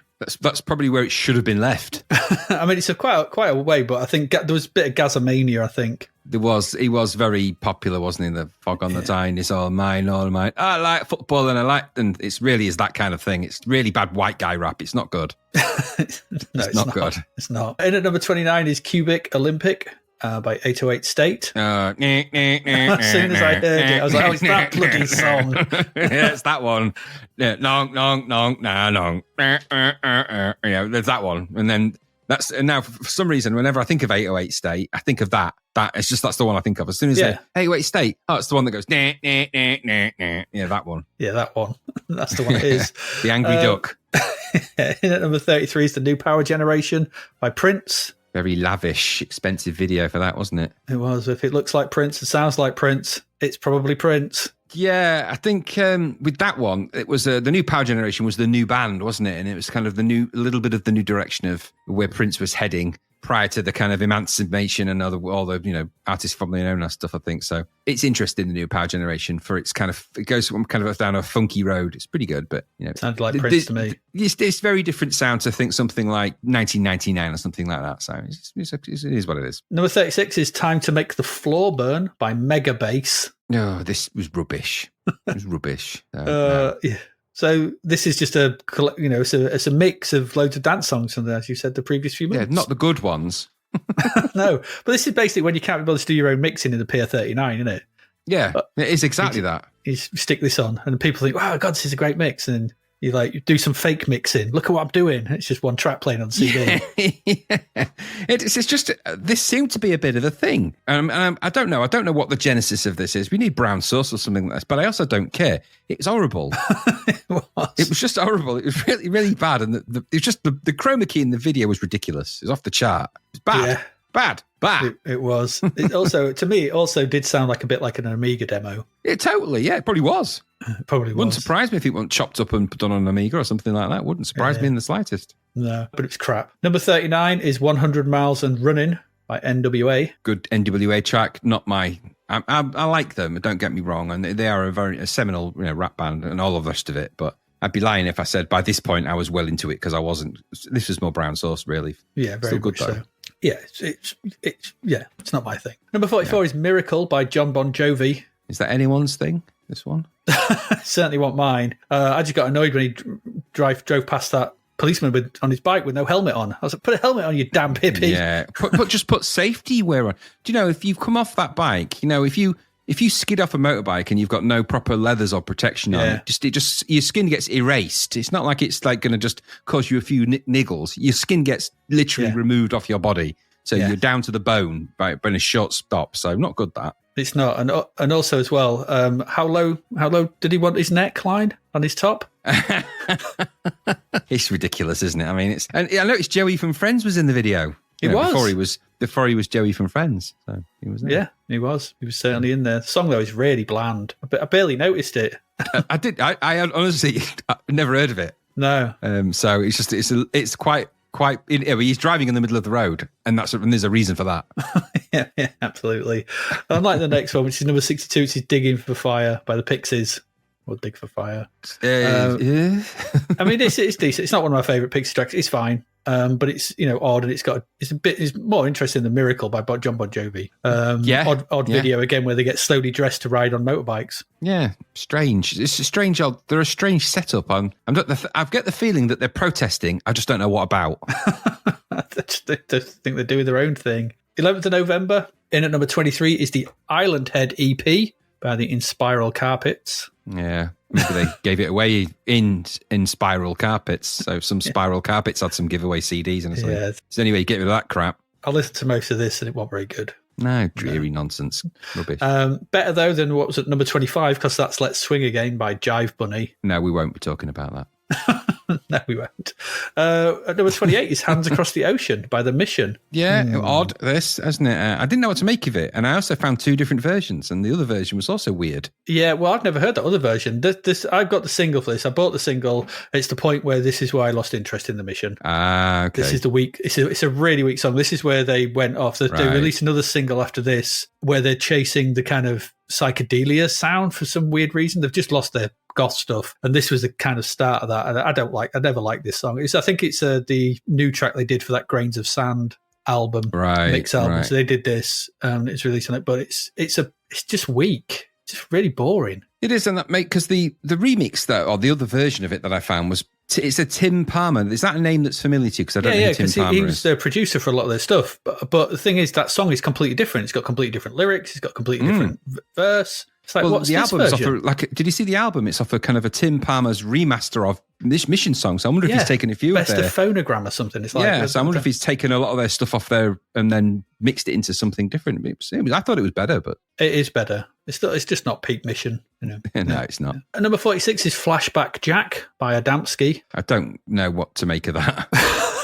No, neither did I. Not a lot, I think. I just... you put not sure what the plan was for this. And I'm like, plan? There's no plan. Yeah, it's all over the shop. It's just. It feels like it's 20 different tracks just somehow merging. I don't know quite what the plan was or where it was going on. I don't think he did. No, I didn't either. At number 60 is Stranded by Heart. This made me laugh a lot. This is for probably the wrong reasons, really. Why? Well, just obviously, we've said it loads of times. The hair was ridiculous. It's gone mad now. I mean, and you know that the industry is leaving them behind, and their hair is desperately trying to keep up. It's just getting bigger and more poodly and ridiculous. There's a decent arrangement of a song in here, but it sounds to me like it was probably written for Roxette. I don't think it was written for Hart, or maybe Hart wrote it, but they don't sing it as good as they probably could. I don't know. It just felt a bit weak. Yeah, I mean, it's Nancy singing. She's got a good voice as well. She's got a great voice as Nancy Wilson. It's not as good as Ann Wilson's, but it's all right. And that drummer, the drummer is a weird one, isn't he? The band. Some of the members, I'm like, when did you join the band? Are you in this band? Questions need to be asked. Yeah. When did Mumra join the band? Exactly. Yeah. You just got, where did Diggy, Skaggs and Mumra come from? Get them guys out of there. I don't know. Where they were stranded, I guess. In at number 79 is She's My Baby by the Travelling Wilburys. There's just too many Wilburys. Yeah, it's what you get from 13 guitarists. Yeah, it is. Yeah, it's one Wilbury too many. Somebody's got an extra Wilbury. We're not playing this song until somebody gives up the Wilbury. Which that happened, but it didn't. So they ended up recording this song, and they've got an album coming as well, which is even more Wilburys. So many Wilburys. 18th of November is we've already talked about this. In at number 3 was Ice Ice Baby by Vanilla Ice. Number 3, people, no taste in the 90s. Straight in, I know. Number 12, It Takes Two by Rod Stewart and Tina Turner. What happened? I don't know. Why did this happen? Where are my eyebrows? What went on? She needed a drive gravel in, I guess. And I don't mean that as a euphemism. Yeah, or the front of her house pebble dashed. And that's another euphemism either. She got them both done. 2 for 1. It takes two. It takes 2 for 1. I'd like to have seen those two fight out in like a ring, like an octagon with batleths. I think there's time for that. What, like 2 men enter, 1 man leave, sort of? Two people enter, just play, one person leave. Yeah, but you just play, get the music going. Da, da, da, da, da, da, da, da, da. And, that would be good, I think. Oh, that's led me to think of Rod Stewart as Mad Max. That's just not worth thinking about, is it? No, it's really Crazy not. Stewart. It's Crazy Stew. It's not the same ring as Mad Max, is it? Really? Silly Stew. Is he mad? Oh, it's just a bit silly. Quirky. Rambunctious Rod. At number 17 is King of the Road EP by the Proclaimers. This was an EP. Yeah, first record. Oh, why? Why are they obsessed with journeys and roads? 500 miles and King of the Road, and Don't know. that's probably the only 2 songs that they wrote about that. Actually, thinking about it, Probably. but it doesn't matter. Point is, this was Too originally many. released 1964. This was originally recorded by Roger Miller. No. Yeah. Trailer for sale or rent. That one. Yeah, it's that one. Why sing it again? They could have sang a slight variation, King of the Toads. That would have given it much more depth, but they didn't. They did not. No. They could have made it up to date by making it King of the Code, and it was about a sort of an Amiga code or something. Yeah, I'm surprised they didn't get that in a demo, to be fair. Yeah, demo for sale or rent. Very good, yeah. Number 23 is my definition of a boombastic jazz style by the Dream Warriors. There's a theme here, isn't there, of songs that are other songs. So Ice Baby was basically a Queen song. And this is basically, albeit quite interesting, but it's basically Quincy Jones's Soul Bossa Nova, isn't it? Yeah. Yeah. And it's Austin Powers. With this, Yeah, is this actually in the Austin Powers? I'm sure it is. Isn't it? Yeah, It's it is. It's the opening theme, isn't it? Where he just keeps doing the jumps, isn't it? Yeah. Perhaps the only bit that still actually stands up to being quite funny. Yeah, it is. I mean, you either like the Austin Powers movies or you don't. And genuinely, the first 2 I think are really funny. There's some But funny that is moments from in that. them. Yeah. Yeah, they are stupid, but yeah, that is from that. And the classic. My definition of it's a very classic track by the Dream Warriors. I have to say, it's a good rap track and it's a good use of that sample, if a little overused. But it is what it is. It is what It's it is. all right. And at number 27 is Missing, featuring Kim Mazel by Soul to Soul, featuring Kim Mazel. Of course, it is. This is exactly what you're expecting. Smooth. Exactly, just smooth and soul to soul by the numbers, which would be soul. It's soul or soul, isn't it? As we discovered. So. Yeah. Number 31 is Seven Little Girls Sitting in the Back Seat by Bombalurina. I think that there's probably reasons why this song should be erased from time and space. The least of which is it's the most distasteful, through a modern lens, it's actually pretty disturbing in everything. Content for the video, the song title, the lot. It's not good. No, it's not. It's really not. I mean, aside from its crapness and the fact that it's Timmy Mallet and co doing more stupid shit, which, it's the one time where you're watching a show with somebody in the driving seat of a car where you're thinking, just, jerk the steering wheel and do us all a favour. But it's just the content of the video. It's got all these young wannabe teenage girls in the back. The lyrics are very suggestive, and it's a very weird track, and it made me feel a bit awkward, I have to say. Number 35 is Power of Love, the Delight theme by Delight. Yes, no, it's a bit of a boring house song for them. Really boring. Like they had one hit. Yeah, it's just do more of that, Groove is in the Heart stuff. Yeah, Oh, I like can't this. possibly. That's my impression of Lady Miss Kia, by the way. It was awful. Is that what it was? I'm no ooh la la, you see. I'm more like why hey hey. I'm not. Yeah, okay. Why yeah yeah, that's me. You don't dance. This is it. It's not a good song. As you rightly No. said, Drury House track. I didn't even know they ever had another song. Exactly. They've got an album. Not passed me by. Yeah, so At number 36 is Being Boring by the Pet Shop Boys. now this is a bit odd, isn't it? Yeah. Well, never use the description of your song as the title because It it's is a boring dull. song. It is now I listened to this, and as I was listening to it, another song came immediately to mind. Well, yeah, it would do because you don't want to listen to this. No, it's not that. I was listening to the Pet Shop Boys Being Boring, and ironically, I was listening to the Pet Shop Boys Being Boring. Yep. And then as I heard it, and the structure and the tones and the song, it sounds like New Order, World in Motion. There's a big similarity between the two. Quite possibly. Arrangement-wise and phonically, they're similar, and they're both f***ing boring as well. So there you go. Yeah, there you go. At number 37 is Summerland, Dreamed by the Fields of the Nephilim. This is the one. This is the one I remember them for. Is it? That one. That's the one I remember them for.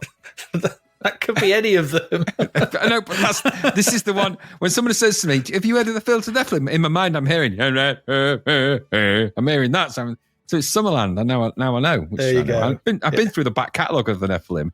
When I came across this one, even though it's a lot longer than this version off YouTube, I think it's about 25 hours long, but it's good stuff anyway. You know, they're good at what they did, and they do it properly, and that's always good. Yeah, it's good to see these still doing the goth stuff when the Mission have sold out. Yeah, point. proper goth. Proper goth. Dark, crazy, a bit echoey, a bit, mysterious. I like it. Yeah, lots of flower. In at number 50 is Wicked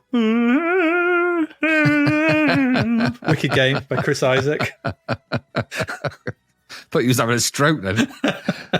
I don't know. I watched this and I thought, you know what? It must have taken him ages to convince him to be in that video. No, well, we need you to roll around with a supermodel on a sandy beach, basically naked. No, I'm not doing it. We need you to go on a beach. Well, you got your guitar. You're singing. It's Helena Christensen. Where do I sign? Yeah. It's just a cloud of dust. Wow, that was fast. Because they'd have been like, do I have to take my guitar on the beach? Of course you do. You're a singer song, it's the song's you. But what if I get here on my G-string? You won't. Don't worry about that. You won't. Of course, this is a little bit on the back of your favourite bloody TV show, isn't it? Twin Peaks.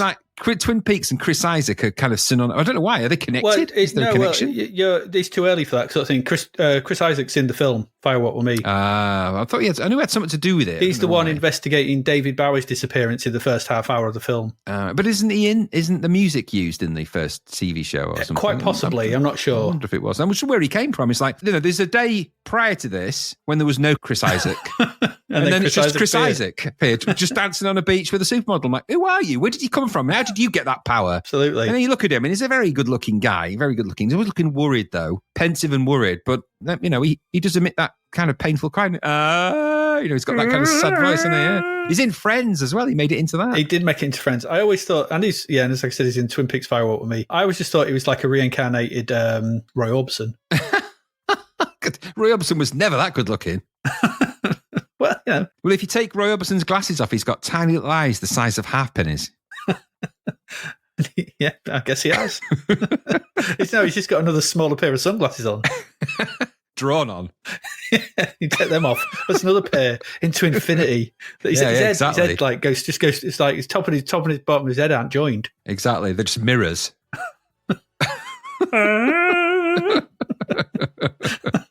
Chris Isaac looked into the face of Orbison and then emitted that sound. It's like that. You can record that. Yeah, his voice was like that before he met Roy Orbison. All right, Roy.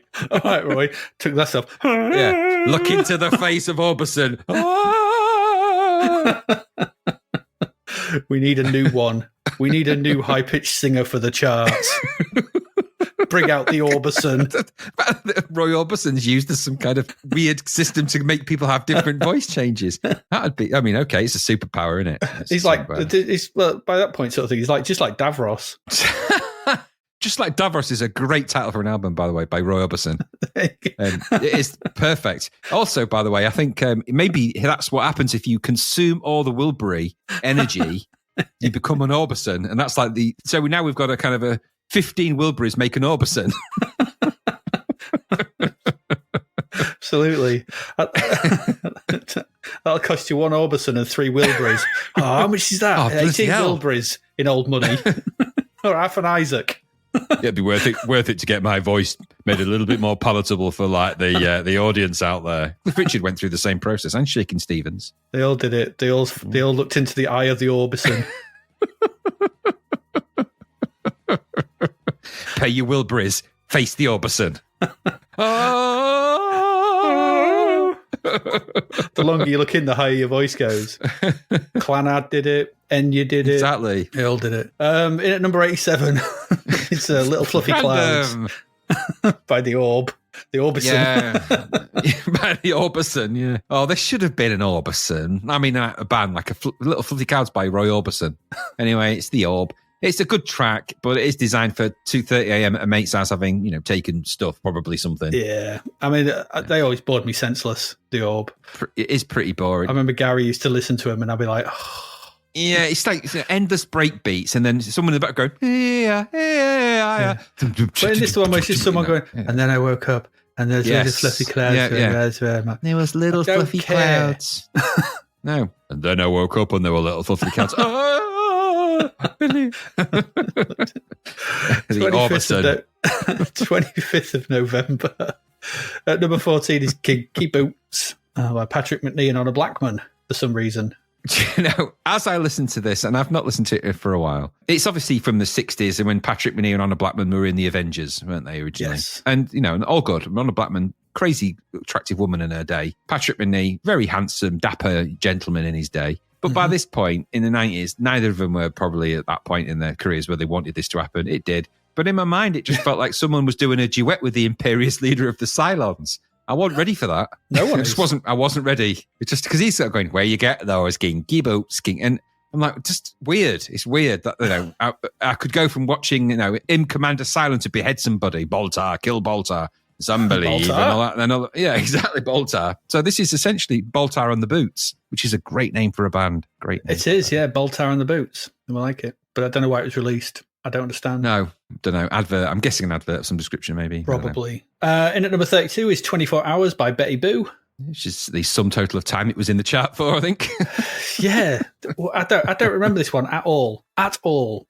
Good I reason remembered for all that. the other Betty Boo tracks, but not this one. Yeah, it's a total change. And I'm getting the impression that these may be being managed by the same people that managed. Remember the girl band that did Thunderbirds Are Go? Fuzzbox. I'm wondering if because she has tried 3 or 4 different kind of images in the space of 3 songs, and this is kind of a Janet Jackson style song as well. It totally doesn't fit her remit. She should have stuck to the kind of where are you, baby? That was really working for that look. That kind of captured that tone.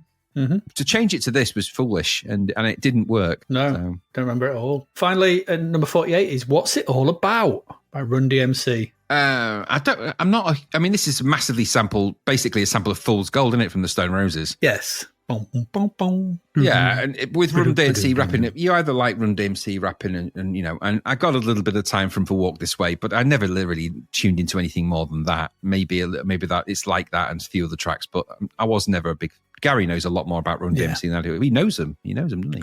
Yeah, don't take this the wrong way. It just sounds like rap music to me. And because I can't, I don't have the ear and the knowledge of the genre to sort of pick out a thing. Same. So I just don't. I couldn't tell you if they were really good or a sellout. I don't know. No, I don't know. No idea. I don't know that. That's it. Not many singles. Although I did a lot because there's a lot of stuff that's just like, what is this? Just bizarre stuff. But anyway, yeah. Into the albums though, in at number 1, 4th of November, The Very Best of Elton John by Elton John. No. Honker, which the only good thing about it is it kept this at number 2, which was Choke by The Beautiful South. Yeah, someone probably should have, I think. yeah. I mean, it's basically, I need a little time. It's just on the back of that, isn't it? Yeah, I wonder if that's the producer of that record trying to send a message out to everybody, really. What, Choke? Choke the Beautiful South. Okay. Okay. Anyway, it was their second album. I think mercifully their last, probably not actually, but I never liked them. Oh God, no, they'd have quite a lot of In at number 14 is The Travelling Wilburys, Volume 3 by The Travelling Wilburys. Their second and final studio album. Their Wilburys had run dry. Why is it Volume 3 then? I don't know. God's sake. Yeah, quirky Wilburyness, you see. So absolutely. Send in the Orbison. In at number 24 is Belief by Innocence. Aldi Soul to Soul. They are. We've commented on them a few times. They're an alternative Soul to Soul. You either like that stuff or you don't. But it is what it is. They sound very similar. Number 49 is The House of Love by The House of Love. Was this a re-release? No. I know. I understand why you think that. They named their second album The House of Love as well. Right. So the first album was The House of Love, and then the second album was The House of Love. It's also sometimes known as the Butterfly album because it's got a butterfly on the cover. I've listened to this. It's not very good. And you can see, it's just I noted here from Wikipedia, recording and mixing of The House of Love was beset with problems, with the band members distracted by hedonism, ego, and indecision. Group leader Guy Chadwick would later comment, we really needed guidance. it says, as a post-recording of the debut album, which had only taken 1 week despite a protracted and augmented mixing period afterwards, the new recordings were spread out over 2 years in multiple studios and involved the work of 4 different producers. That's got an Alan Smithy film written all over it to me. Yeah, doesn't it just? And it does sound like it doesn't sound like a coherent album. Bit of a mess. And at 11th November, in at number 4 is Pills and Thrills and Bellyaches by the Happy Mondays. Yeah, now I just want to stand by. This is their third studio album, which surprised me because I didn't think they were capable of making more than one of anything. Well, I didn't even know that, no. When we spoke about their last single, I said to you that this felt less like they were involved. They turned up, were wandering around, probably off their head on ease and stuff. Mm-hmm. Whereas I said to you in the previous episode where we discussed this, that this was all about the producers who made it. I said, and there was obviously some gifted people in the studio that pushed this through. Well, it turns out the 2 gifted people I were referring to was Paul Oakenfold and Steve Osborne. Now, Paul Oakenfold's credentials go far and wide, but it said in the blurb for this, even though this was basically recorded in Los Angeles with Oakenfold and Osborne, then jumping to the London studio to finish it. But what's important is that it saw substantial input from Oakenfold and Osborne, with the former making loops while the latter handled song arrangements. In other words, they pulled this together from the strands of stuff they had in the studio. And as I suspected, this has got very little to do with the actual people in Happy Mondays at any point. This is an Oakenfold album. The guy's very gifted with music, obviously. So I think you're probably right. And I went and had a look because I was like, their third album, what were the other 2? So turns out they were called Squirrel and G-Man at 24-Hour Party People, Plastic Face Can't Smile. Oh. Whiteout came in 1987, and something called Bummed in 1988. And so I went and had a listen to the opening track to Bummed. It's called Country Song. And we'll link it here, and you should go listen to it because it's bloody awful. There's a surprise. It's just dreadful. And you can, I'd never heard it, and they never got any airplay as far as I'm aware. And there's a reason for that. And I didn't recognise any of the tracks off it. Rubbish. They obviously clearly got some decent producers in and mixed that, Pills and Thrills into a thing on the back of Step On, basically. Number 6, I'm Your Baby Tonight by Whitney Houston. Album number 3 from Ms. Houston. Yes. One of the best-selling female albums of all time. Wow. Quadruple platinum. Yeah, it's pretty good. Pretty good stuff. At number 8 is Mixed Up by The Cure. Yeah, it ain't good, that, is it? No, I've actually missed it. I don't like a track. There's not a single track on this mess. I kind of hate them all. I listened to, I've linked here to Pictures of You, the extended dub mix, and it's a dub, like drum beat, just with the Pictures of You played over the top of it. It don't work. No, designed to be played in clubs, those sort of things. So they, with extended intros and extended dub mixes, that's designed for it to be played in dance clubs, really. And but mix then people in dance club easy to don't mix. want to hear No. Really weird. It doesn't go, does it? No, it does not. Something else that should go, though, is From a Distance, The Event by Cliff Richard at number 10. It made me laugh, that. From a Distance, The Event. It made me wonder if the concert was where the stage was 3 miles from the audience. Where is he? And he's like, from a distance. Oh, I get it. From a distance. Yeah, I get it. It's a concept. It's a concept concert. Concept. I like it. That Cliff Richard is a real comedian. Oh, you like him then? I said, that Cliff Richard's a real comedian. He's a thinker. He makes you think. It's a live album, and that's all we're going to ever have to say about it. Yeah. Number 51 is Crazy World by the Scorpions. Album number 11 from the Scorpions. I know. It's just got Wind of Change on it. It has got Wind of Change, yeah. When you sort of browsing the internet sometimes, and you find yourself in weird random rabbit holes, Facebooks and places like that, and you're sort of reading stuff. I saw somewhere that recently the song Winds of Change was actually written by the CIA in order to bring down the USSR. What? Who knew? I mean, it's not. That's clearly rubbish. It's all part of the deep state, Graham. Deep state.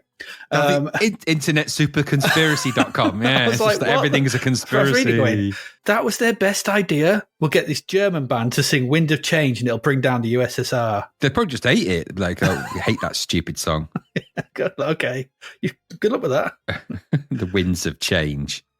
Who knew the CIA had so many good songwriters?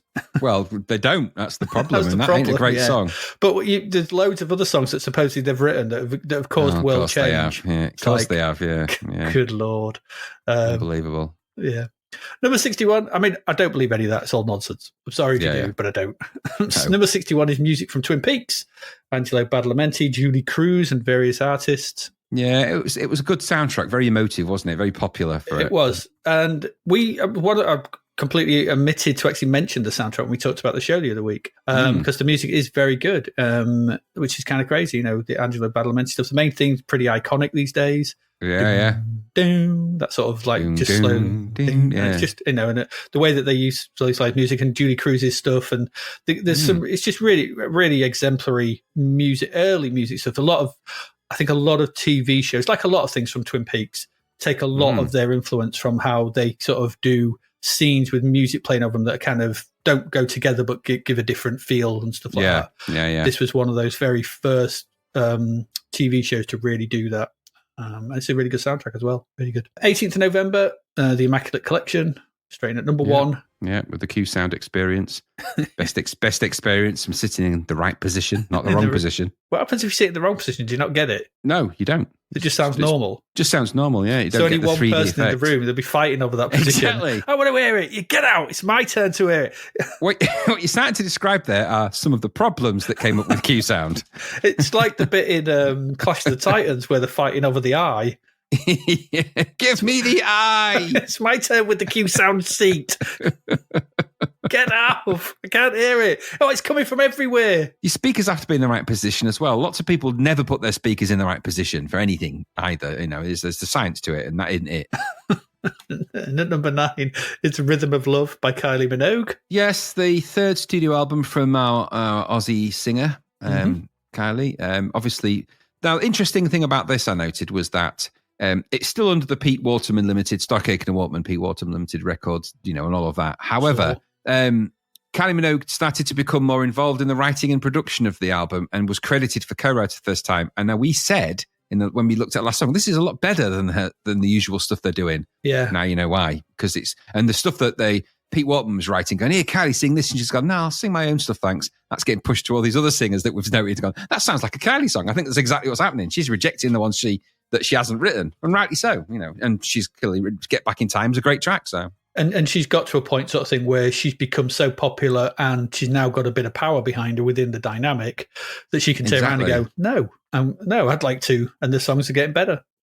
That's it. And then I heard that in an argument that she had with Pete Waterman, he just put on a kind of a weird cloth cap and just went off on a little train, just sit into the distance, because he's in his office. He's got a little train track that goes all the way back to his house, like the mini train we have here at Cleethorpes. Yeah, smaller than that. He just gets like a little Hornby, his own little Hornby, sits on it, puts one cheek each side of the funnel, and just slowly gets away. Like one of the proper train set one. He's just sat on it. How are you sitting on that and not crushing it? I have very light cheeks. And Hornby make extremely robust models. Very, very robust. Now leave me to my diorama. All right. Boop, boop. All right, Pete, off you go then. How long? It's not going very fast. Can we speed this up a bit? Yeah. Can you just nip down there and just push the point? Otherwise, it'll tip over on its side. And I'll fall off. And he won't be able to get up. It's like a turtle. But Pete, you're never going to get through that tunnel. I will. All right, Pete. See you later. Right. Oh! My head and my body. And it's been a everything. terrible rail accident. All right, Pete. I feel quite sore. Ba-dum-tsh. In at number 41 is Neck and Neck by Chet Atkins and Mark Knopfler. This is one for those real guitar musos, isn't it? Must be. Yeah. You could have to play this at 11 Knopflers for maximum enjoyment. Remember, we discovered that the Knopfler was a unit of measurement. We weren't sure what for, though, were we? True. But you can only listen to this in K sound, which is like Q sound, but projects random Knopflers from the speakers around your room, which can only be seen from one point, though. Yeah, exactly. Someone else is like, what are you seeing? Knopflers. Knopflers everywhere. Look at all the Knopflers. Check out the Knopflers on that. Yeah. Yeah. But we don't know what a Knopfler is exactly, but we know it's something to do with Mark Knopfler. Absolutely. I thought it was a distance in space. It could easily be, for all we know. 17 Black holes are now releasing some kind of Knopfler radiation. Yeah. We found the Knopfler particle in the Higgs boson in the CERN.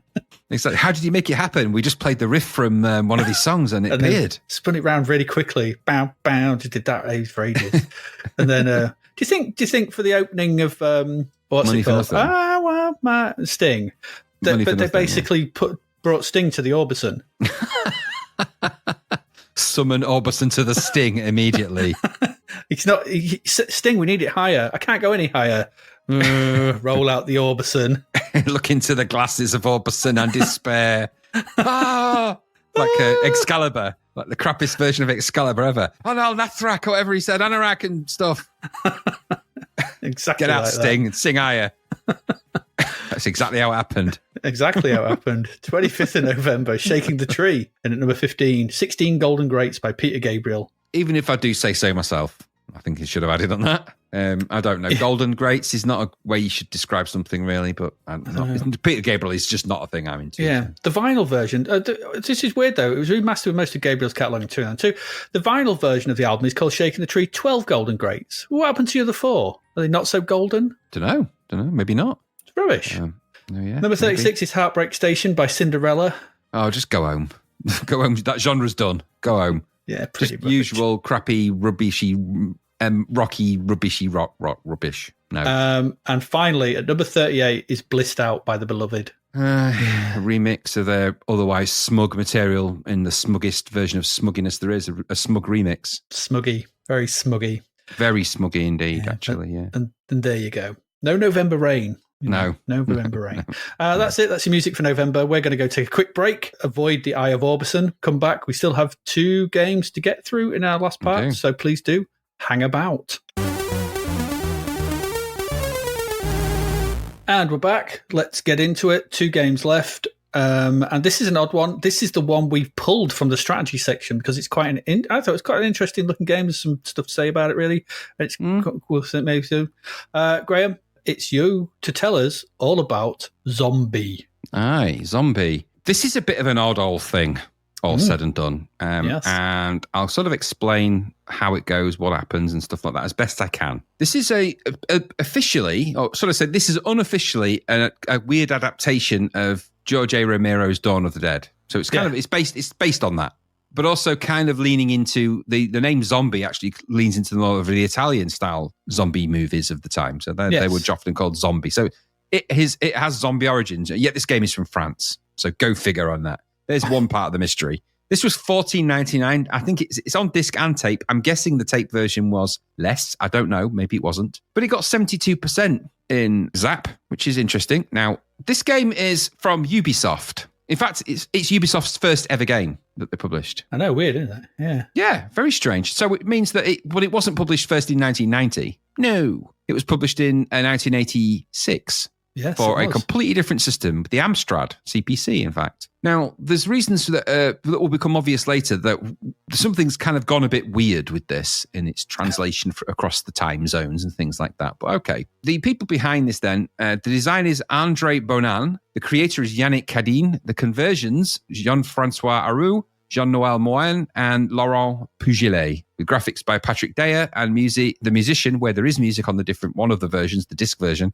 is Philippe Marchissé. I think that's how you pronounce that. This was available originally for the Amstrad CPC, but in the later versions in 1990 were made available, at least this version was made available for the Amiga, Atari ST, Commodore 64, Spectrum, and a few others were along for the ride. Now, the description that's on one of the back of the boxes for this. Now, everything about this, I'll say this from the start, everything about the instructions for this is actually vague and deliberately so. Mm-hmm. This is a survival horror game. Probably one of the first survival horror games, actually. Yeah. And it's also a first-person survival horror game. Now, first-person 1986 is not the same as first-person 2024. All right. No. But let's just establish that this is, we're going back a long time before first-person games were even a consideration, really. So the blurb says, the English part of the blurb says, the nightmare has just begun. For mysterious reasons, dead people came back to life to feed themselves on the flesh of human beings. The earth is inhabited by millions of zombies who are spreading terror and by gangs of hooligans who are ready to do anything to survive. Yet 4 people didn't lose hope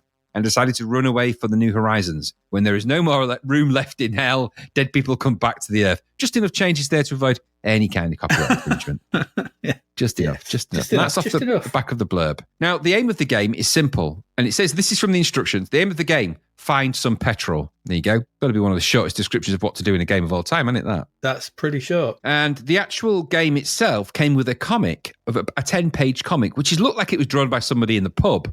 So it's not like it doesn't feel or look much like a professional production, but there's a comic, and in the comic, these 4 people decide the zombies are taking over. The zombies are taking over. They're coming in. They're doing that. Yeah. So they decide that they're going to get in a helicopter that's at the hospital at this point. So they go to the hospital, get in the helicopter, and then as they're flying the helicopter to escape, they realize, damn it, we didn't put any fuel in it, or there's not enough fuel in it. So they land on the top of a supermarket, as it's described, which I'm guessing is, substitute supermarket for mall. And then they decide they're going to seal off the entrance to the supermarket and then make good on trying to find some fuel, which must be in there. That's kind of the premise. That's also similar to the premise of Dawn of the Dead. Very much so, yes. So, and it is what it is. Now, you start the game then with 4 players, and the idea is that you control your 4 people to try and work your way around the supermarket, which is full of zombies as well, trying to find the various items that exist inside of cupboards and inside of the spaces, including weapons and other things to pick up. And then either tackle the zombies that are in there by killing them with the weapons that you find, or you can take them on in fist fights. I wouldn't do that too often. And then you can sort of move around and find things and use them in the right places. And there's basically a first-person adventure in here, an adventure game where you've got to find objects, find out what they're for, use them in certain places, and eventually that will unlock certain parts of the supermarket, which will reveal other locations, all of which leads you to try and get all 4 of your survivors successfully out and back into the helicopter with the fuel so that you can take off and escape. That's the plan. Mm-hmm. So it's I guess you call it a point-and-click horror survival game. That's how it's described in one of the many blurbs I found about this, where you control... Now, the 4 characters you control are Alexandra, Sylvie, Yannick, and Patrick. Apparently, that's the names of the developers. So, but okay. And inside of the supermarket, like I said, there's lots of useful items that have been left behind. And these range from things that are tools that you can use as swords and weapons to other things that have more things that you'll notice to other things that you'll have more consequence in the game. And it's pretty vague on what they are. In fact, you have to kind of play this game and discover them, because there's no map as such to tell you where things are. There's a few useful hints. There's 5 hints, a few tips inside of the instructions, such as they are, and tells you a little bit about how you fight. Other than that, you're on your own with this. Yes. The game's a little bit odd, and I suppose we have to discuss a little bit the fact that this was originally released for the Amstrad CPC, like I said, in 1986. And the conversion for the C64 was done in 1989, 1990 for reasons. Now, there's 2 versions of the C64 game. There's the tape version, and then there's the disc version. Now, they actually play and look completely different. They're principally the same game under the hood, but they actually control very differently. The C64 disc version has a completely different icon control system in the game, and an intro sequence, and a loading screen, and music, and is generally more aligned to the original Amstrad CPC version. Yes.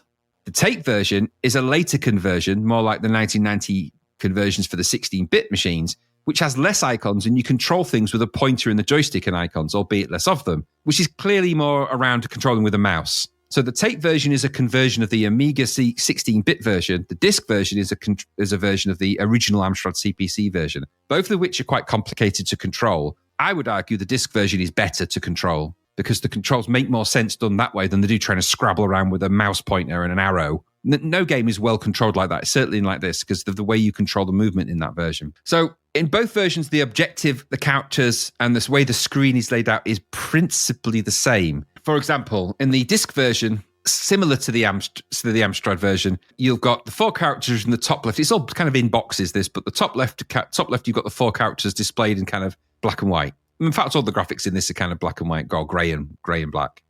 Beneath that, there's the window of what you're kind of looking at first person wise. So there's the view of what you're looking at through the eyes of. To the right of that, depending on what character you've selected, there's an image of them, what they can hold, and then some various sort of stats around their energy. Now, I'm not exactly sure what it stands for. It says SA, and I think it's X. So I think it's SAX, or might not be that. But in the Amstrad version, it says FH and S. So I'm not quite sure what they stand for, and it's not explained anywhere. But I'm guessing one might be your health, one is probably your weapon status, and I'm not sure of the other ones.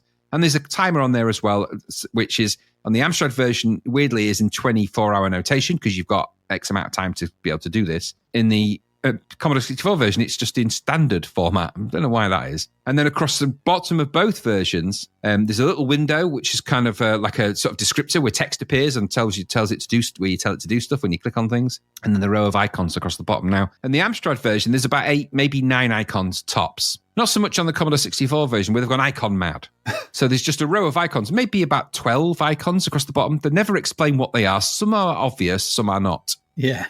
And so the idea is that you can control the way you move in the disc version because you can bring up a little control window. You go to the move icon at the bottom, and it brings up a little move icon in the middle of the screen, so just to the right of the image, which is like a little box with like a grid in it. And depending on which direction you push that, it will light up a portion of that grid, and that's the direction you will then turn to face. Or if you're facing a stairwell, you can go up and down. It's not great, the controls for that. Now, in the tape version, the controls are slightly different because in the tape version, you still have the 4 icons across the top and you still got the sort of stats on the right. Now, on the tape version, it does say FHS as opposed to SAK or SAX, whatever it is on the 64 on the other version. And maybe that's a language thing. I don't know. I don't see anywhere I could choose a language. But on the tape version anyway, you've then got a screen below that which has got a bright yellow border around it. On the disc version, it's all blue and green. On the tape version, it's all red, yellow, and green. And in that, you've got 4 little arrows that are at the top, bottom, left, and right of the sort of the view of the point of view window. Yeah. And you control the pointer to click on those, and those arrows dictate which direction you go. And the window inside of that scrolls where it can scroll in the direction that you're sort of turning to face. But there's only 4 icons across the bottom in there. There's obviously a load and save. There's a trash can and a grab telephone because you actually click on objects inside of the screen to do stuff in that one. Yeah. Whereas in the other version, it's more about clicking on the icons at the bottom to do the action. So there are 2 different ways of playing, and maybe you prefer one over the other. I don't know. It's really weird, isn't it? Very odd. Very strange game. So the idea then is that you navigate your way around the supermarket. You will be menaced by zombies and you've got to find the fuel. I mean, that's it. That's principally it. The instructions, like I said, vague. The objective, like I said, the same, but they play very differently. Now, I found this game weird to play because irrespective of the way it looks, with its kind of not badly drawn, but sort of cartoon-esque graphics all the way through, and the weird sort of mini window and viewpoint and everything else, very lack of sound effects. There's very few sound effects in it other than the occasional beeps, boops, and a gun noise or a hit noise. There's an atmosphere to this game. There's a really weird atmosphere. Now, I think it's because it's using the word zombie and it's inherited the story of Dawn of the Dead. So it's inherently got a good world around it, and they've set the game, and they've sort of played the mysterious card pretty well by giving you no instructions or guidance and really what you need to do. Yeah. So that kind of works. At some point in the game, for example, you get attacked by a gang of bikers like they do in Dawn of the Dead, who come and steal stuff from the supermarket, and you have to defend against them. And there's a whole series, a whole playthrough of this game, which is kind of large. It's a large game, actually. The supermarket isn't small. There's quite a lot to navigate around. And so that's how it played. You can switch between the characters. Each character has like different attributes. I wasn't 100% sure what that really aligned them to, whether one's faster, slower, more. I don't know. It's just you've got to survive. All 4 have got to survive. And if one of them gets killed, you can't bring them back. Once they're dead, which is unusual. Well, they're not dead, are they, though? Well, they could become zombies, yeah. But that's what I mean. But what the idea is that, because in this game, obviously, as you progress through the game, you're meant to shoot the zombies, and you're meant to really pick them up and put them in storage in the basement, in the freezers, because they will come back. They're zombies, unless you shoot them in the brains. But you might not have done that. You might have just whacked them. So there's a whole part of picking things up, moving things around, locking doors. There's a paranoid aspect to this. It clearly leans on the Romero film. Okay, fine. You've got to move around. You're going to encounter zombies. You've got to deal with them, or they will deal with you. And they do follow you around as well. It's not like you can just walk into a zombie and leave it. They will follow you, and they'll attract other zombies as well. There's a logic to this, which is hidden away in there. I found loads of objects to pick up, and it wasn't always clear what on earth they were for. I found what looked like a toilet roll, and then a chain, or what they were, a frying pan. I think at one point, I don't know. It was just such a random stuff. Each of your characters has limited health. And you can use fist fights to fight the zombies, but if you do it too often, that character will die and become a zombie. And then they come after you. Yep. And because they know where you've been, they will come after you. They find you. They look for you, which is pretty incredible, really. Like I said, a first-person game. You're moving around by popping icons and stuff. I didn't like the way it controlled. This would have lent itself okay to a mouse control, I think. And the joystick one is okay, but it's tiresome after a while to be playing it that way. But it is interesting in of itself. I much preferred the disc version to the tape version. I found the tape version, moving the arrow around, was painful. Getting it perfectly aligned on the little movement things was a pain in the ass. It never seemed to go and do what I wanted it to do. It was easy to shoot things, though. There are, like I said, zombies everywhere. They kind of pop up and go kind of booga, booga, booga, but if you don't deal with them, they will come back, and there'll be more of them as well, which is quite good. And similar to a few other zombie games, they get a little bit more dangerous in the dark or in some of the lower levels. And some of the lower levels and levels in this get really difficult when you have to, because they unlock as you sort of progress into the game a bit more. And it's worth taking the time if you can abide by the control system to get into the game a little bit. It's pretty good. But it's got very poor instructions, this. The disk version is a row of icons. Not many of them are very obvious. So it's a bit trial and error. And do you have the time to trial and error this? Will you have the patience, perhaps more importantly? The game is meant to be deliberately vague, and it's miles ahead of its time. I think the ambition, the ideas here are really good, and even with the premise from a movie, but the C64 conversion is just too complex to control and too fiddly, and there's too many icons in either version. Graphics, I thought, were okay for 1986. They're not really acceptable in 1990, though. And the title screen is crap. I mean, let's be honest. The one that you see is crap. Not really good. It's a buck-toothed zombie going, no, it ain't scaring anybody. But the graphics in the game are okay. They kind of looks all right. It is all bitonal, though, so it's all grey and white. So you lose a lot of the impact of the colour. And now there's two versions for the Amstrad CPC, believe it or not. There's a colour version and a green version. Yeah. And I think what we have here is a conversion of the green version into a grey and white version, or grey and black version, as opposed to a colour version, which this probably should have been. But like I said, switching between the characters is easy enough. The main window is a series of boxes, like I said. When you've got that icon carousel, which you control with left and right on the joystick, which just it's needlessly complicated and faffy as well. It often leads to incorrect selections and all sorts of things happen that you probably didn't think they would. But it has atmosphere. It's mostly silent. Some spot effects. It kind of works in that way. There's far more sounds on the Amiga version of this as well, of course there is, which actually doesn't work as well as effectively. And the lack of colour as well. This is, like I said, a clear port.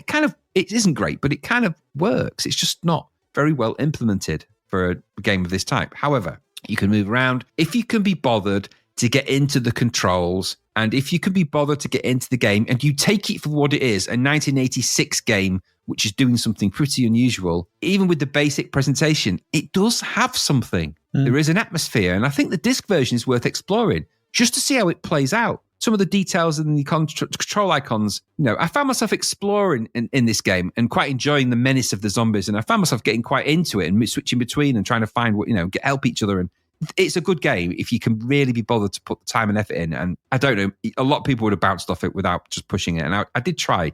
And it really is, once you get down to the basement level with the freezers, it's really, really crazy hard as well. I didn't last long after that. A footnote to this then, after all that, because my thoughts on this game are that, if you want to put the effort in and you accept the limitations of the 1986 game, there's something in there. Now, a footnote of all of that is this was apparently remade into the game Zombie U for the Wii U in 2012. In fact, that was a launch title for the Wii U. Now, that was a Ubisoft game as well. And there are stark similarities to this and Zombie. I mean, it's, aside from the title, and it's about zombies, and that Zombie U was set in London, I think. Yeah, it was. There is some similarities about how this works and how the games work, albeit that's a much, obviously, more modern first-person experience. For those that aren't familiar, Zombie U was a 2012 first-person survival horror video game developed by Ubisoft. Sound familiar? It was released for the Wii U at launch. In the game, the player assumes control of a human survivor, only one though, well, one on a voice, amid a 2012 zombie apocalypse featuring a permadeath system. Interesting. It used the Wii U gamepad extensively to scan the environment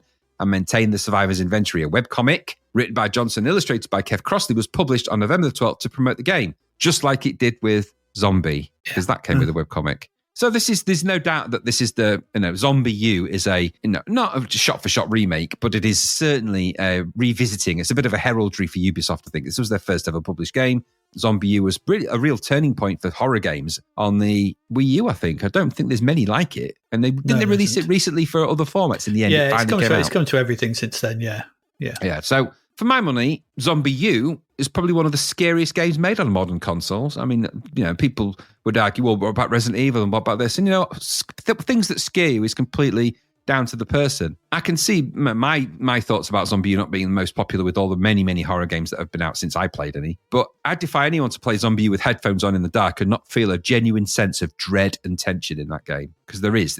I remember you saying to me way back in the day, you got to try this game. And I remember getting it for the Wii U and thinking, this is genuinely terrifying. That voice in your ear, if you wear the headphones, you get the voice talking to you. And it's genuinely quite a scary experience. It's up there for me with some of those scary Sega games that came out on the 360 and stuff. No, terrifying. Oh, Condemned. Condemned and things like that. These are genuinely frightening things. So it's good. As for the Zombie, the C64 game, my suggestion is go play it and try it, see what you think. It's not going to be for everybody, and it is a very old game, but it has something that, I think what it is it just takes itself very seriously, but it takes the subject matter serious enough to make you feel like there's a real sense of overwhelming sort of doom about it. And that's hard to convey in the graphics limitations they have, but it still manages it a little bit. So I was intrigued by it. And obviously it's been intrigued enough to become a revisit later on in modern consoles. But what did you make of Zombi? Yeah, it's an unusual thing, isn't it? This 2 versions. It did resurface thematically later as Zombie U,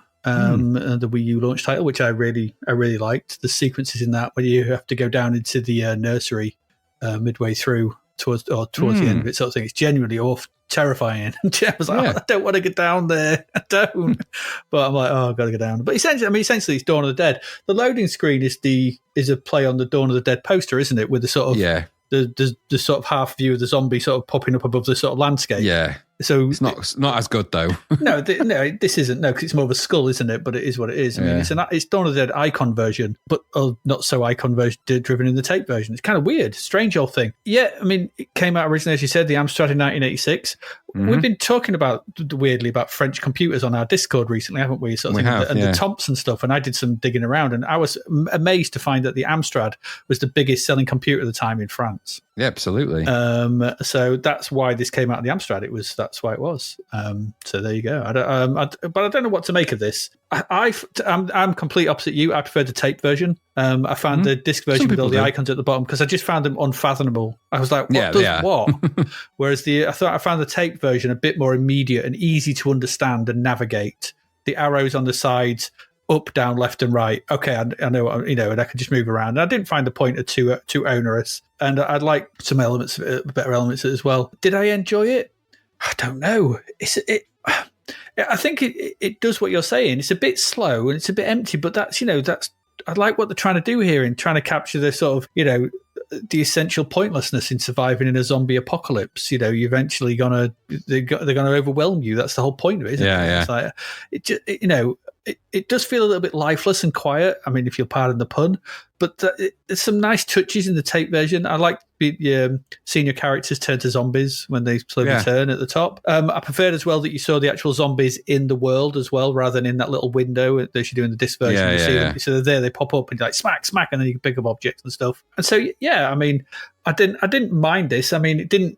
I don't think I'm going to go back to it. It's a bit hard to sort of revisit in either version these days. But I think for taking it for what it is, for 1986, 1990, whenever it was, it's an unusual thing. I think it probably should maybe that tape, because weirdly as well that they say, we reviewed the disc version, but Zapped screenshot of the tape version as well. Yeah, I thought that. Yeah. So I think the tape version is enough for this to have come out of the strategy section and should have been in the main body of the magazine, I think, which is why I think, playing this is fine.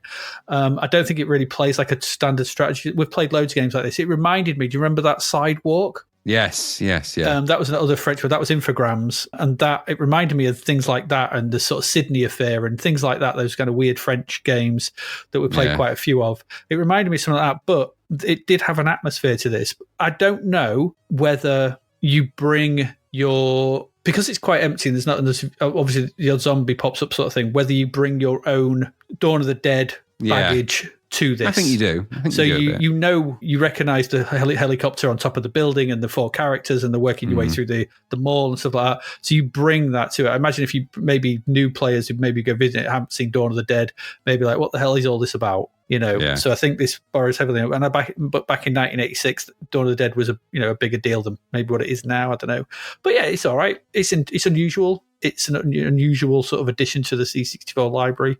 Don't know. It's just a bit weird, and it's a bit unlike anything else, really. I think they've done something a bit decently different. Yeah, so, I'd agree with that. There you go. Zombie, not to be confused with the Cranberries song. Or a cranberry, yeah. Or a cranberry, yeah. There we go. That's Zombie. Or Dawn of the Dead. Depends what you want to play. Let's move on. We've still got one game left. And that game is it's polar opposite, isn't it? This is Kwik Snax. It is the opposite, yeah. You couldn't get more different if you tried. This is Kwik Snax. An odd thing. We've got another maze-based Dizzy game. We have. After the fairly okay fast food that we saw not so long back, we now have Kwik Snax. It's from Codemasters, $2.99. It's created by Jason Benham, and the musician here is Robert Westgate. It is. These two did By Fair Means or Foul. Yes, true. The purple boxing game, I think that was the one. And the strange... Yeah. Remember that Legend of Sinbad game back in 1986? Yeah. Going around the maze? Yeah. Oh, yeah. Sounds familiar. Anyway, thing is, this was also released on the Amiga, the Atari ST, DOS, Spectrum, and Amstrad. Okay. That's usual for the time. And those versions are all the same type of game. The kind of variation of the thing, but it's the same sort of thing. For some reason, though, the C64 version, it is completely different in all respects. It shares nothing, no story, nothing. This is a completely, all those 5 versions, they're all one. The 64 version's off on the other side going, no, we're just going to make something else. No, we've given you the blue, do make this. No.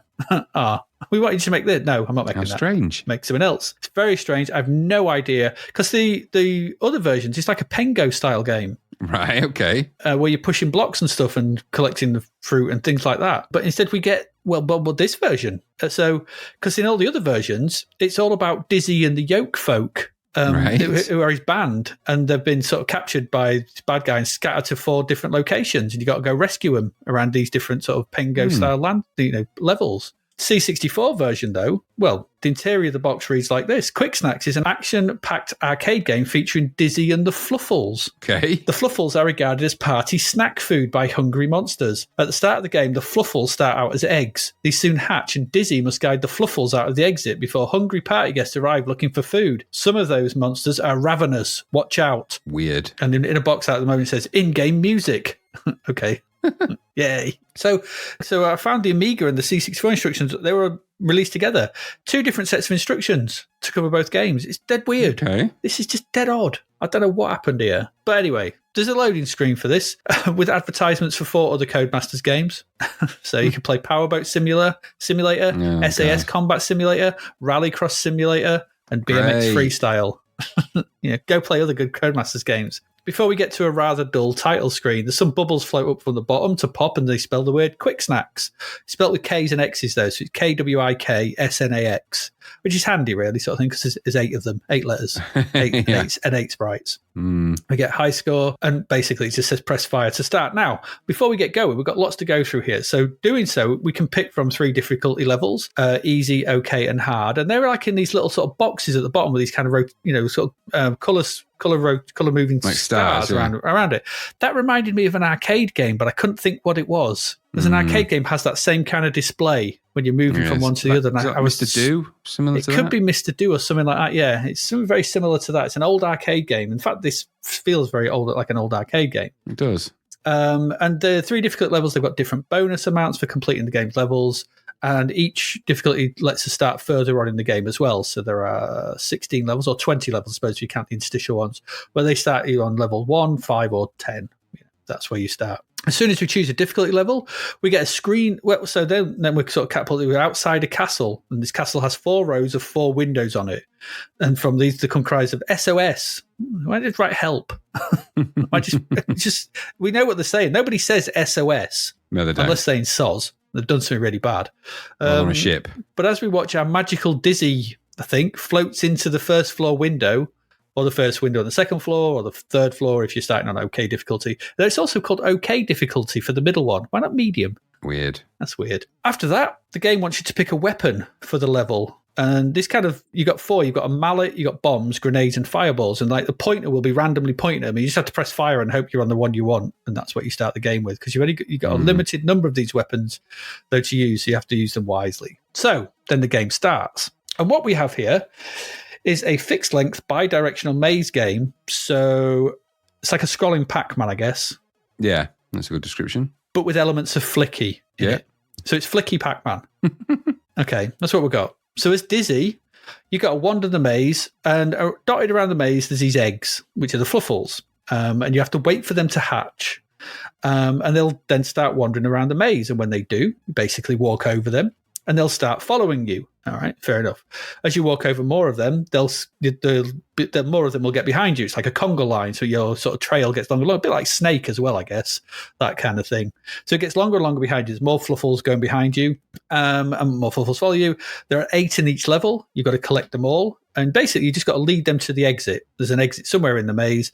Once you've led them all there, you get a nice tune, and you're off to the next level. And that's kind of it. Find the Fluffles when they've hatched, lead them to the exit. Easy enough. Okay, but it's not that easy, is it? Because evil monsters stalk the maze. And there are 5 different types of monsters. There's the Stomper, who it just says in the instructions, the Stomper who will stop and scratch his head. It's like, okay. There's the leaper who will jump over walls. There's the gas bag who drops walls. I'm not quite sure what that means. There's the flamer who breathes fireballs at you. And finally, the foxling who will kidnap fluffles. Okay. So as you're wandering around and you've got the fluffles behind you, should any of these creatures come into contact with you, you lose a life. If you lose all 3, then it's game over for you. Extra lives can be obtained, though, every 50,000 points. If the monsters come into contact with a fluffle that's behind you, not just wandering around randomly, not to start off with, they basically kick them out of your conga line through somewhere else into the maze. So it's like you might have like 5 behind you and you're trying to get around, but because they're sort of following you like a trail, exactly where you're going, if a monster's going around the corner and you sort of run out the way, they'll probably run out towards you, but they'll hit all the fluffles and boot them all away and they go flying around, so you have to go collect them again. That's the whole point of this. Yeah. And so you want to go and do this because the reason you want more fluffles behind you is when you take more to the exit, you get bigger bonus points for the fluffles you deliver to the exit in one go.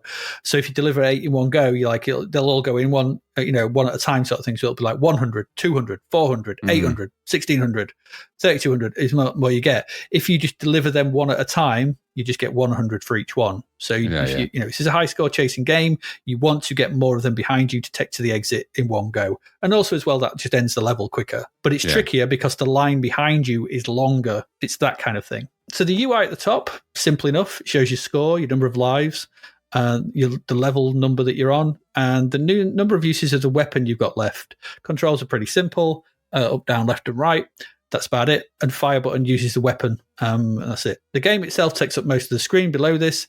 And the mazes, I'd say they're about 2.5 screens in width. They're not massively long. They scroll left and right. They're not huge, but it is what it is. As you complete a level, you may get a bonus, depending on what the level is, and depending on how many you deliver in one go, how many sort of fluffles you get out in one go. And then we see Dizzy float to the next window in the castle along, and we get to do the same in a more difficult maze with more enemies. And that's kind of the game repeats. It's that same logic on each maze. Collect the fluffles, get them to the exit, move on. That's it. After every 4th level, we get a bonus stage where we're holding a net like out the side of the castle above the moat where there's a shark sort of swimming back and forth, and there's stuff coming flying out from above us, and we've got to catch the falling fluffles to stop them falling into the water.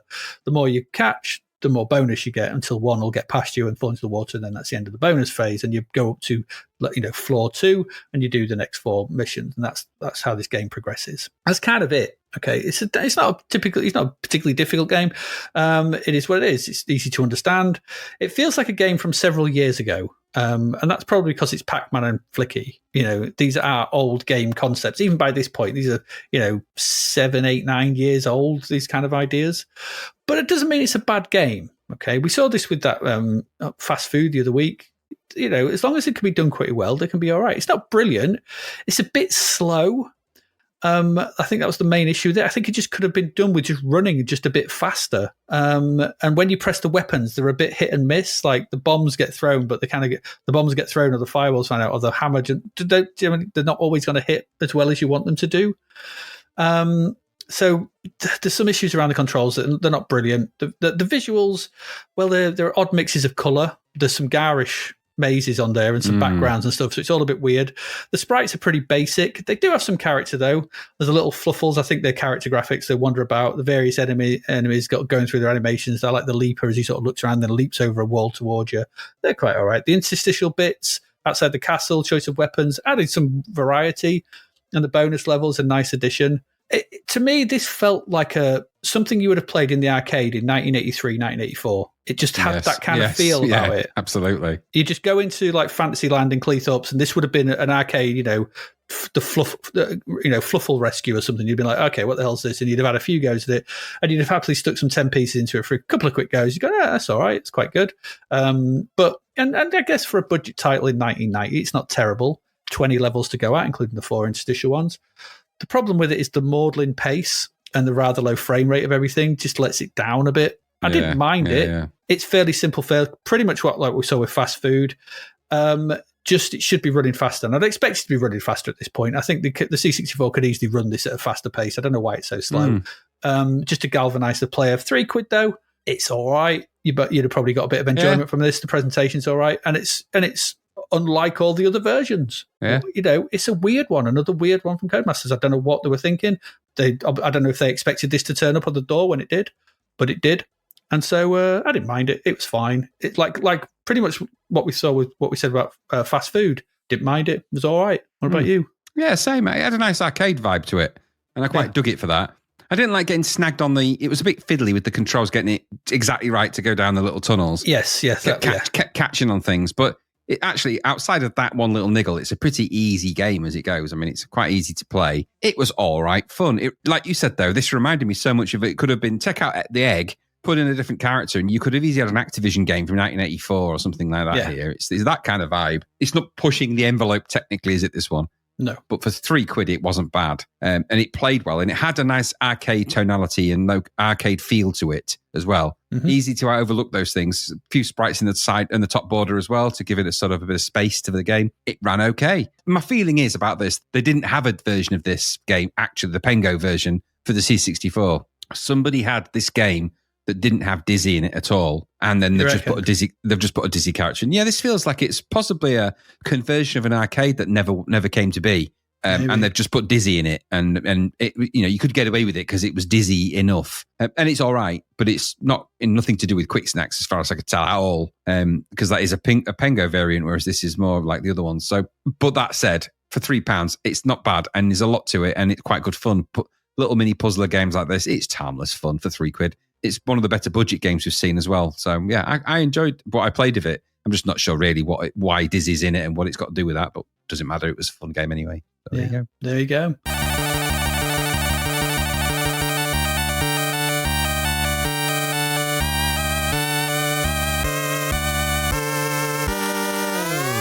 And that's it. That's our 4 games for this week. An interestingly diverse and weird bunch. We looked at just a bit Golden Axe, big Sega thing, which had its limitations. Great around the edges, but bit soft and stodgy in the middle. A bit golden brown in the middle. Yeah. Then we had Kamikaze. Could have been something else. Should have been something else. Should have been something else. Could have been good if it was. Yeah. The interesting curio that was Zombi. Yeah, weird, curious thing that Dawn of the Dead icon version. Yeah. And then finally the C64 Obscura version of Kwik Snax. Yeah, which is perfectly acceptable. Just not going to win any awards, but it's all right. But it's all right, yeah. So there we go. And that's it for this week. Next week, we have 5 games as we round out November. Those games are Tiebreak, which is a tennis game. Rick Dangerous 2. Or Rick Dangerous again. It probably should be good. Yeah. Tilt, which is actually not a pinball game. It's a kind of weird puzzler. We have Wings of Fury, which isn't a 3D thing, so it's not and then we have Greg Norman's Ultimate Golf. Ultimate Golf. Okay. Yeah, we'll talk about that next week. So there you go. That's coming up next week. If you want to support the podcast, you can do. We always say you can join our Patreon. That is patreon.com/Zapped to the Past. Come along for price of a coffee or a beer or something like that. Sign up for that, get access to our Discord server, early episodes, ad-free episodes, things like that. Involved in all our special episodes when we do them. It's always good. Buy us a Ko-fi on ko-fi.com/Zapped to the Past. We are now on Blue Sky as well. So if you search for ZTTP or Zapped to the Past, you should find us. So come and say hello on there if you want. That's on Blue Sky. And just come along and say hello wherever. We're always amenable to that. By this point in time, when you hear this, we'll have been to the Zap Live event. We will indeed. We may have met you there. If we did, we hope maybe we said hello. Maybe we didn't. If we did, maybe we made you look into the face of Orbison. Absolutely. We need to do that with Chris Abbott. yeah. I'm going to find a cardboard cutout of Roy Orbison. Roy Orbison, take it with us. Yeah, we should do. So hopefully, if we saw you there, then we'll hopefully have had a nice time, and people will know that by now. But obviously, we're recording this before then, so we don't know. I think that's about it.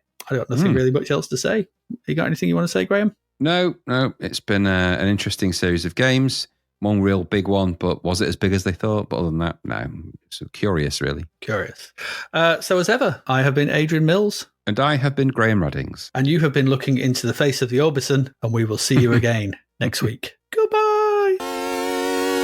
Thank you for listening to the Zapped to the Past podcast. We hope you enjoyed our deep dive into the world of Commodore 64 games, as well as the music, films and TV from around the 1980s, driven, of course, by the issue of Zapped 64 magazine published at that time. We will return with a whole new batch of games and stuff to talk about next week. Until then, if you want to listen to or download previous episodes of Zapped to the Past, and why wouldn't you, they can all be found on our website at zappedtothepast.com, as well as being available on Podbean, Apple Podcasts, Google Podcasts, Spotify, Deezer, Audible, Player FM, and, well, pretty much anywhere where we can upload them. By the way, we do always love to hear from our amazing listeners, so if you'd like to contact us about anything in the podcast or beyond, you can do so by emailing us at zappedtothepast@gmail.com.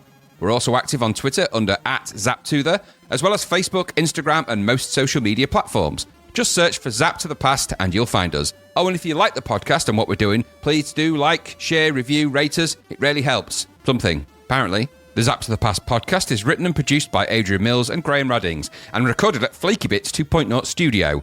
All opinions expressed are those of the writers, and while we indeed love Zap 64 magazine, the Zapped to the Past podcast is not affiliated with it in any way.